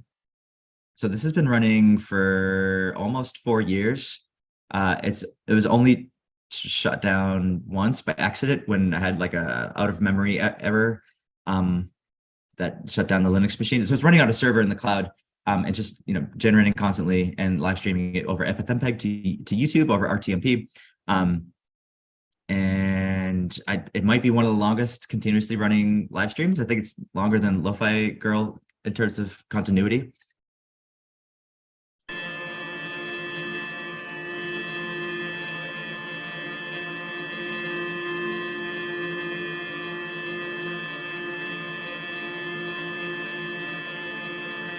Oh, that's interesting. Okay, so yeah, every time I hop in, it's kind of in some different mood or mode. I love like popping in, like it will do a riff or sound I've never heard it do before. Yeah, right now it's just holding out a tone, which is really interesting. And I run to the code just like it, every few minutes, just like it injects like a burst of noise into latent space, so it goes somewhere totally random. Just in case it gets stuck, it'll go somewhere more familiar. Check it out. Oh yeah, and Vice did on it. Like people should listen to it. There's a million people that came and listened, and people didn't even like metal. It was like, hey, that slaps. And again, we didn't ask permission, but the band tweeted, "This is really weird. Skynet is writing our next album." But then we ended up hanging out with them on tour, and we go and visit them whenever they come into our area. And it's really cool. They're an amazing band. They're one of the fastest metal bands in the world. Canada. They play 350, 400 BPM. So tight. Even the live show is extremely tight. Just maximum musicianship, and that ended up being like really, really good training data. It was one of the few models where everything we heard sounded great. Like most of the time, maybe like 5%, 10% of the music is pretty listenable. And if I'm going to share it or curate it, it was like everything it made great. So just live stream the whole thing. So one thing is that we can just cold email artists, work with them. And this is actually much easier to do as a computer scientist or AI engineer researcher than it is as a musician. Like if I'm like, hey, I'm a session bassist, can I be in your album? Like, get out of here, you kid. No. But I'm like, hey, I'm a researcher. I'm working with this really cool new futuristic code. I'm on a music collaboration. The artist reached out to said yes. So it's actually way easier for you guys to just jump into the music culture, doing what you're doing, than it is as like just a beginning or amateur musician. One of our favorite artist collabs was Reprun, the beatboxer, and he battled an AI. 1, 2, 3, 4, 5. Enough for a piece of rosum. Let's listen. I thought with VDM and this excretion just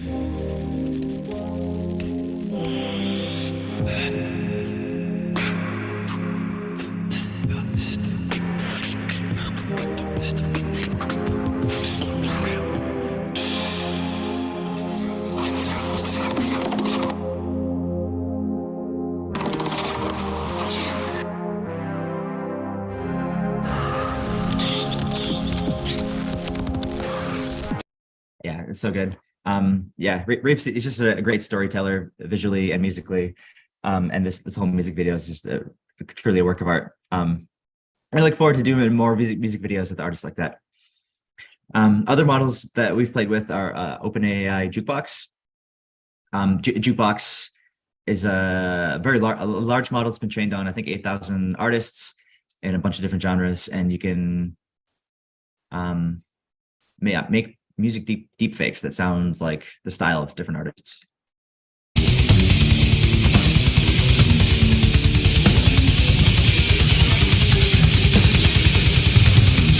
So yeah, here we're just playing classic metal riffs for false nostalgia. So yeah, and you kind of enter into this world of deep fakes, and like we actually even had our fans deep fake us. So for a while in Ukraine, there was this fake Dadabots office. This is not real. The space does not have that space, and there's no Dadabots office there. But I thought that was really funny. And because you can make deepfakes, you can also make one artist sing another artist's song. So we had Frank Sinatra sing Britney Spears. With a taste of a poison paradise, I'm addicted to you. Girl, you know that you're toxic. And Jukebox is a lyric conditioning model, so you can give it the lyrics and it'll sing it. But I mean, most of the time it doesn't get the lyrics right. So you have to, make 20, 30, 40 versions before you actually find one that's good. This one was really good. In fact, it was so good, it got us in trouble. Got a copyright claim. Actually, a whole copyright strike on our whole YouTube channel. And because I don't know, that, like, never heard of anything like this happening before. We got help from the EF, who like fans Creative Commons and stuff. And they were like, this is actually for use. And so we tried that on in YouTube court, and YouTube agreed, and the labels agreed. And so the music came back, and Frank Sinatra Toxic was emerged from the dead. And it's actually now considered to be a cover song.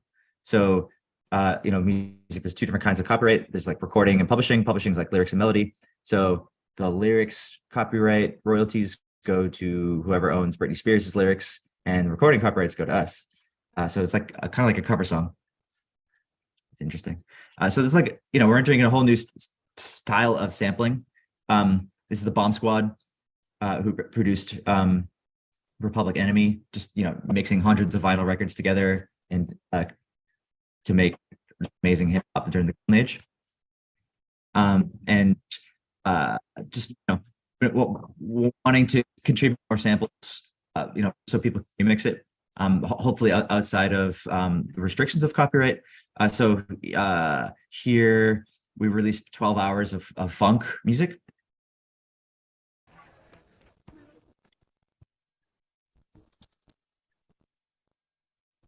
Oh, this live stream, you have to listen to it. But there's 12 hours of it, and there's even a tool for exploring all 12 hours of it. You can download it right here. This was a collaboration with Kian Christ, a hip hop artist who's worked with Rihanna and Kanye West. And so, yeah, we donated it to the public domain, but actually it remains to be seen if like how all this copyright stuff actually works out. So we attached a CC0 license to all this music. We tested, we pecked to sure there was no overfitting to any previously existing music. And so, we believe this is transformative, thus like a new work, and then thus we can donate it to the public domain. But it's a like how the world is treating AI generated stuff in terms of copyright. It keeps changing. So who knows? But like I just want to make really cool music sounds that have never existed before. So one thing you can do with Jukebox is actually combine genres together. And here's a bunch of things that combining deathcore and funk. It sounds really nice. It fuses these styles together. So and funk also are kind of similar. Like it's like a similar tempo groove style, but one is, and the other's like dun dun dun dun. And this will fuse the two. It sounds great. And like, what other magical genre, combinations are there in the cosmos of genres? Here's every noise. There's 5,000, 6,000 different types of genres. What if you start mixing genres together? What's in the empty space over here? What if you subtract genres? This is what I'm like really, really interested in. So one thing you could do if you're in the space creating music is participate in the AI song contest. It's been going for 3 years. The next one will be in September or October. I recommend. For the first year, we got a perfect judging score. The second year, we tried to get last place. Tried this whole campaign to get last place. And he was us with the pizza drooling while we generated the song.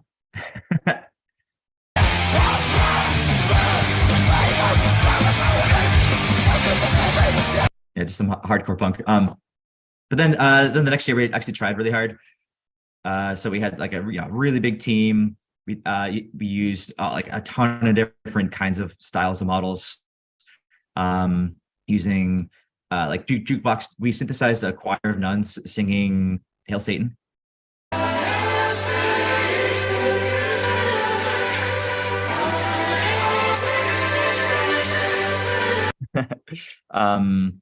Yeah, we have these death growls using like a catch away form.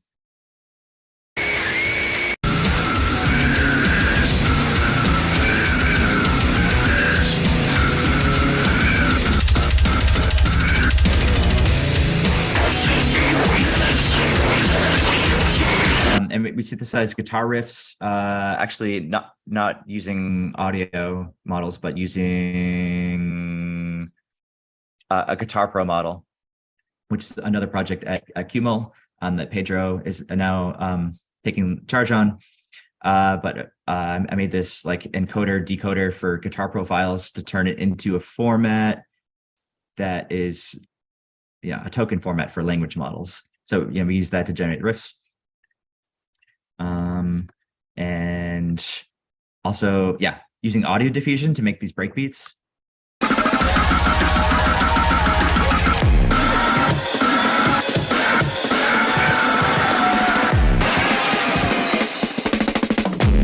That's contributed by Zach.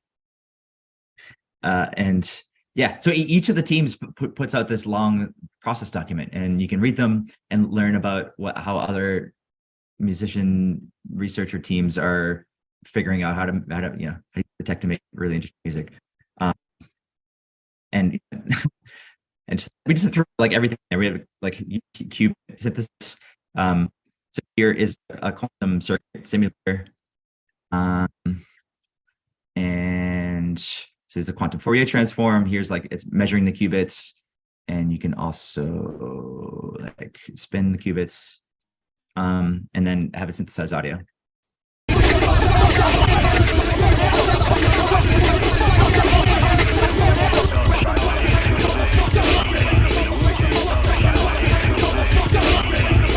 Oh, so this is like a bunch of loops from the Wu-Tang album, and it's like recombining them.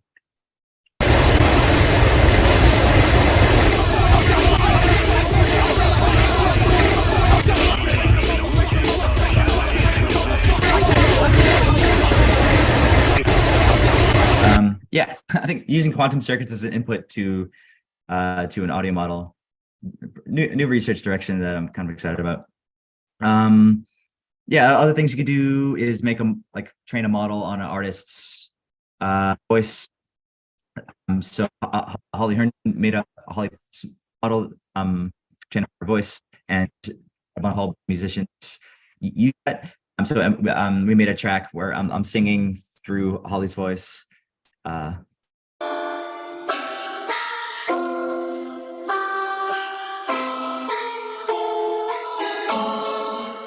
that was fun. And so like, okay, well, what now you can generate music. Like what does the album format look like? Sure, like an album, maybe 5 to 10, 12 songs or whatever. Everyone's listening to this album, but if we so many songs that everyone lives hearing a different song, or their own song. So we worked with Emo and Silverstein.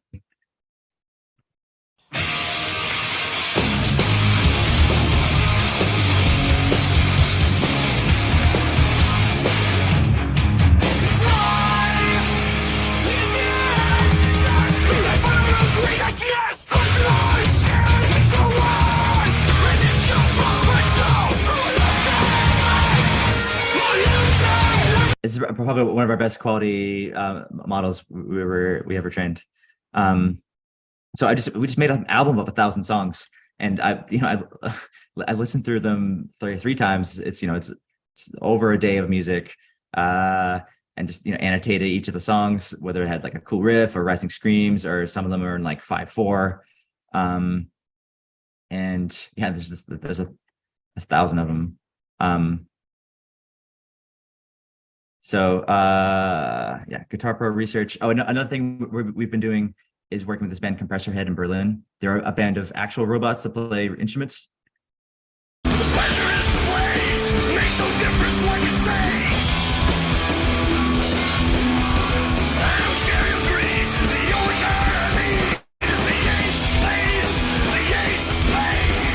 So there's an actual band that goes into it and plays the robots. It's fucking amazing. But they don't have any software engineers on their team. All the show is all like manually constructed, like every single movement. So we started a hackathon just to get more software engineers on that team, and eventually building this middleware where you can control the robot using like Guitar Pro generator. So giving the robots a brain. But most recently, diffusion is like blowing away audio quality and like the speed it takes to train one of the models.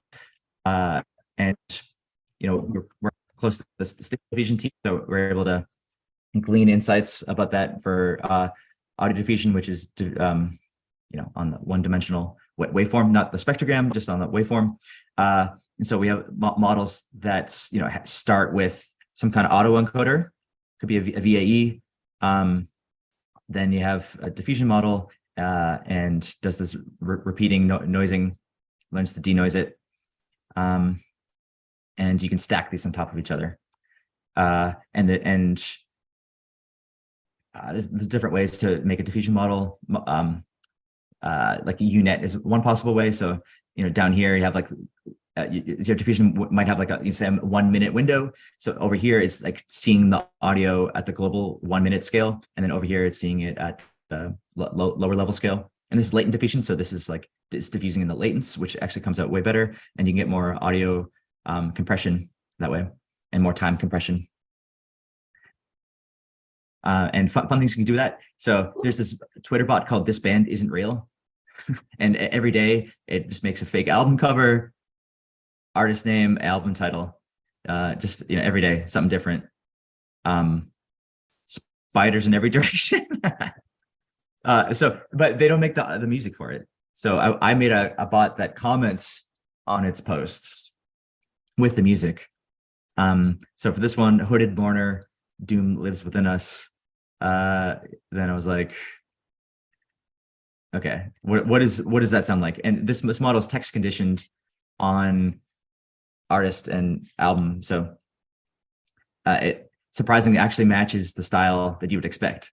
Like fantasy metal names, like Wizard's Hammer sounds like fantasy metal. This sounds like Doom.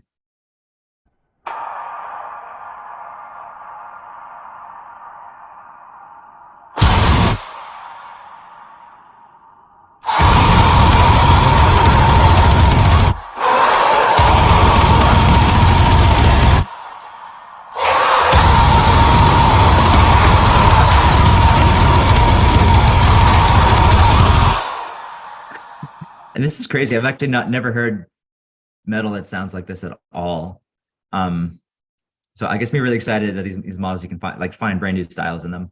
And this model is also stereo, so it's made inside, and it's 48 kilohertz. It just sounds really nice. Another model I'm really excited about is Rave. Antoine just came out with Rave 2, and Rave 2 will have a new prior that is transformer based. And if you guys are in the VST competition, then you're probably using Rave, most likely. But if not, it is a really nice project. And if you're a audio programmer person, or you haven't even gotten into machine learning yet, I think Rave is probably the best introduction, just because you don't need a lot of data. You can train it on an album, or like 10 hours or 100 hours, or just a half hour of sound. It's going to work pretty well. And it runs in real time. And it only takes if you run on the slowest Google Colab setting, it takes 5 days to train, I think. And then you can run it in Newtone, throw it into a VST, and bam, you're ready to go. If you're a sound producer, just throw it into VST and you're good. And one of the things that makes Rave really good is this PQMF subband transform, which is it's not quite a Fourier transform, but it keeps your time domain audio in the time domain, but splits it up into several different bands, which is really interesting. So so you get this frequency dimension, but it's not a Fourier transform. So this actually allows you to, in your model, more parallelization. This is where a lot of the speed up in Rave. And yeah, so she created with Dak and Scott and others. Harmonai, it's a new open source R&D lab. We have a Discord, 20,000 members. We're throwing producer challenges. We have this dance diffusion model that you can play with in Google Colab. We've been throwing challenges to use dance diffusion and make a song. Last one we had about a dozen entries. We have another one we're announcing today. Actually, after this, actually right now there's a workshop. So right after you're listening here, check out the workshop.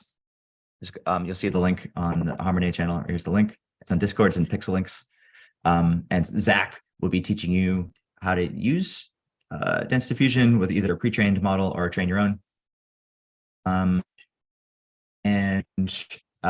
with Christian and other, we just started a project called Ublek, where we're optimizing the latent part of latent diffusion.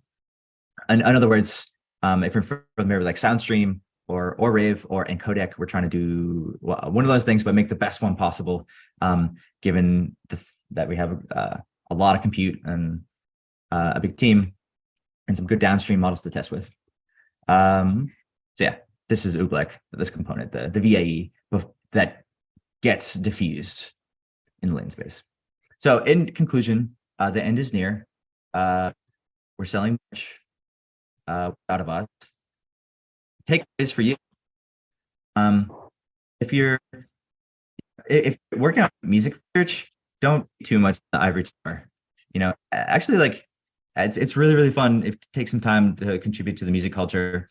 Maybe you're not a music producer yourself, but you could cold email maybe your favorite band or artist and say hey, do you want to work on a collaboration? Just send me some audio. I'll train a model. I'll do some stuff back, and maybe get a song out of it or a cool music video. And so that's all the things. And thanks for listening.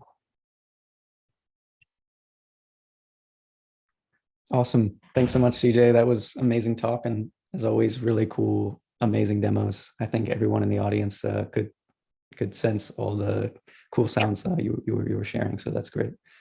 Yeah, we have a little bit of time. So I want to give an opportunity if there's any questions that people might have online to ask CJ at this point.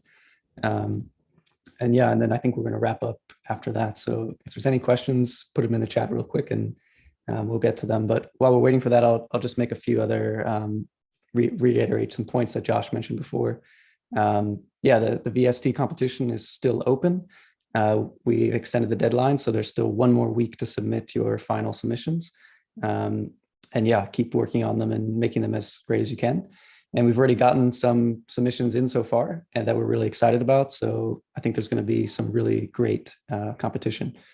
I'll also mention that next week we'll have another live stream, which I'm also really excited about, which is going to be an industry and academia panel, basically a panel discussion featuring members from industry in the music tech world, as well as people working in academia, focused on all around the question of building tools for music creators and how generative AI and neural audio synthesis can play a role in that. So we'll announce more details about that next week, but definitely stay tuned for that.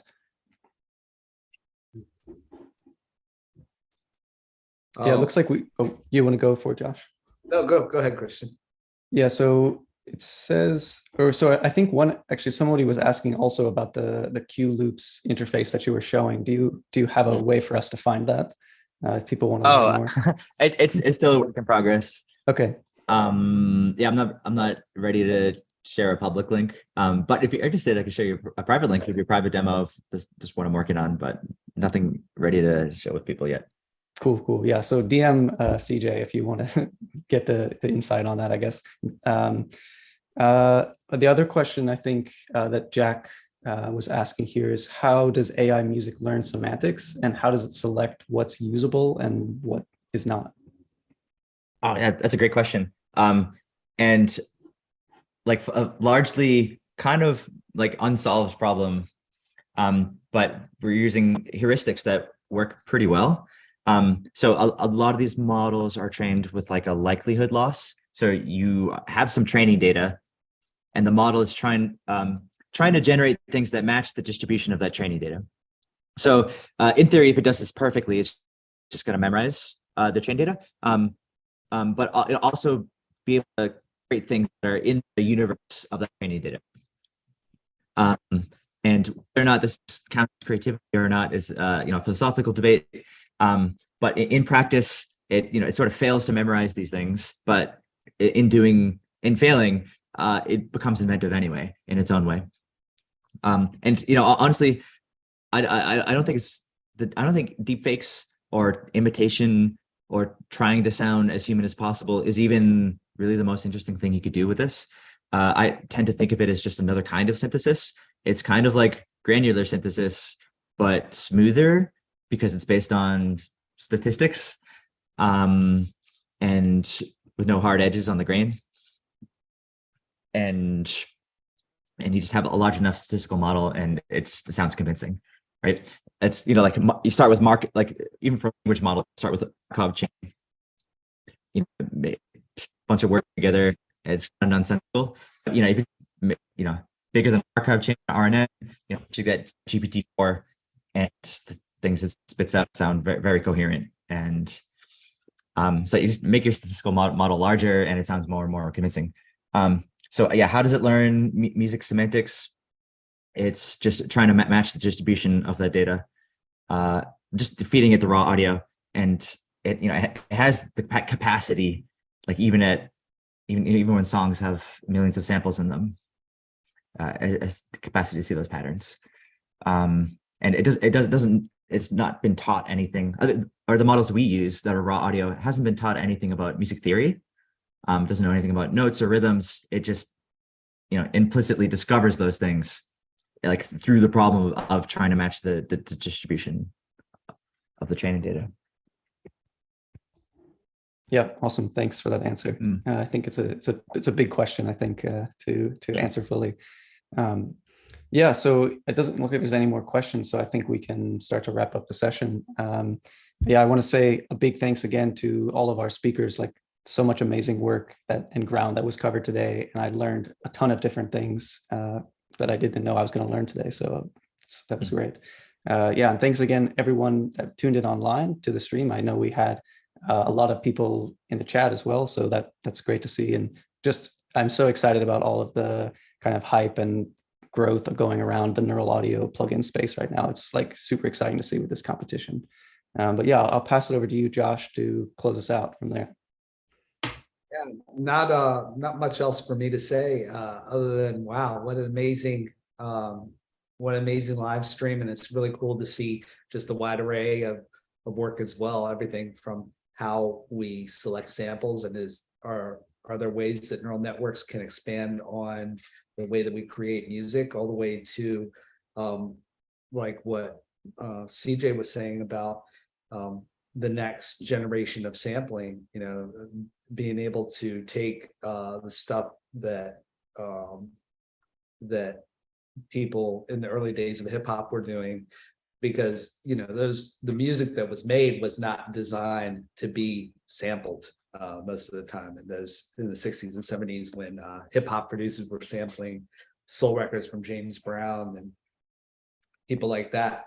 And so I think that there's a really interesting space that CJ's talking about, in that how can we get outside of our heads, or get outside of the boundaries of what we associate with conventional music and conventional sampling, and think about audio and music in new ways. And can neural networks be part of that? Seems like the answer is yes. And I love how they're challenging even the concept of an album, or concept of what music is, and just exploring that and breaking new boundaries. So thanks to everybody who's been presenting. It's really interesting being on, and an honor to be right here on the edge and on the cusp of what's happening in this in this exciting space. So thank you very much. As Christian said, we have one more week where you're able to submit for the neural audio plugin competition, and you can submit on the Audio Programmer website. We'll be back next week. We have a really interesting panel, and we'll announce who the panelists are early next week. And if you have any questions or any thoughts, if you're still looking to collaborate for the competition, you can join our Discord. It's on theaudioprogrammer.com/community. And the link is also in the video description. Join and, and collaborate with people, meet people, and it's a great space. I've seen some teams already get together, and like Christian said, there have already been several submissions. They look really awesome, and I'm really excited to see who else submits. Cool. And with that, we'll wrap it up. Thank you to everybody, Teresa, Antonio, Haici, Johannes, and Christian, and CJ, for joining. Thank you to everybody who's been watching and sticking with us. And great stuff. If there's anything else we can do for you, please drop us a line. And with that, we will go ahead and sign off. Have a great weekend, and we hope to see you again soon. All right. Take care, everybody. Cool.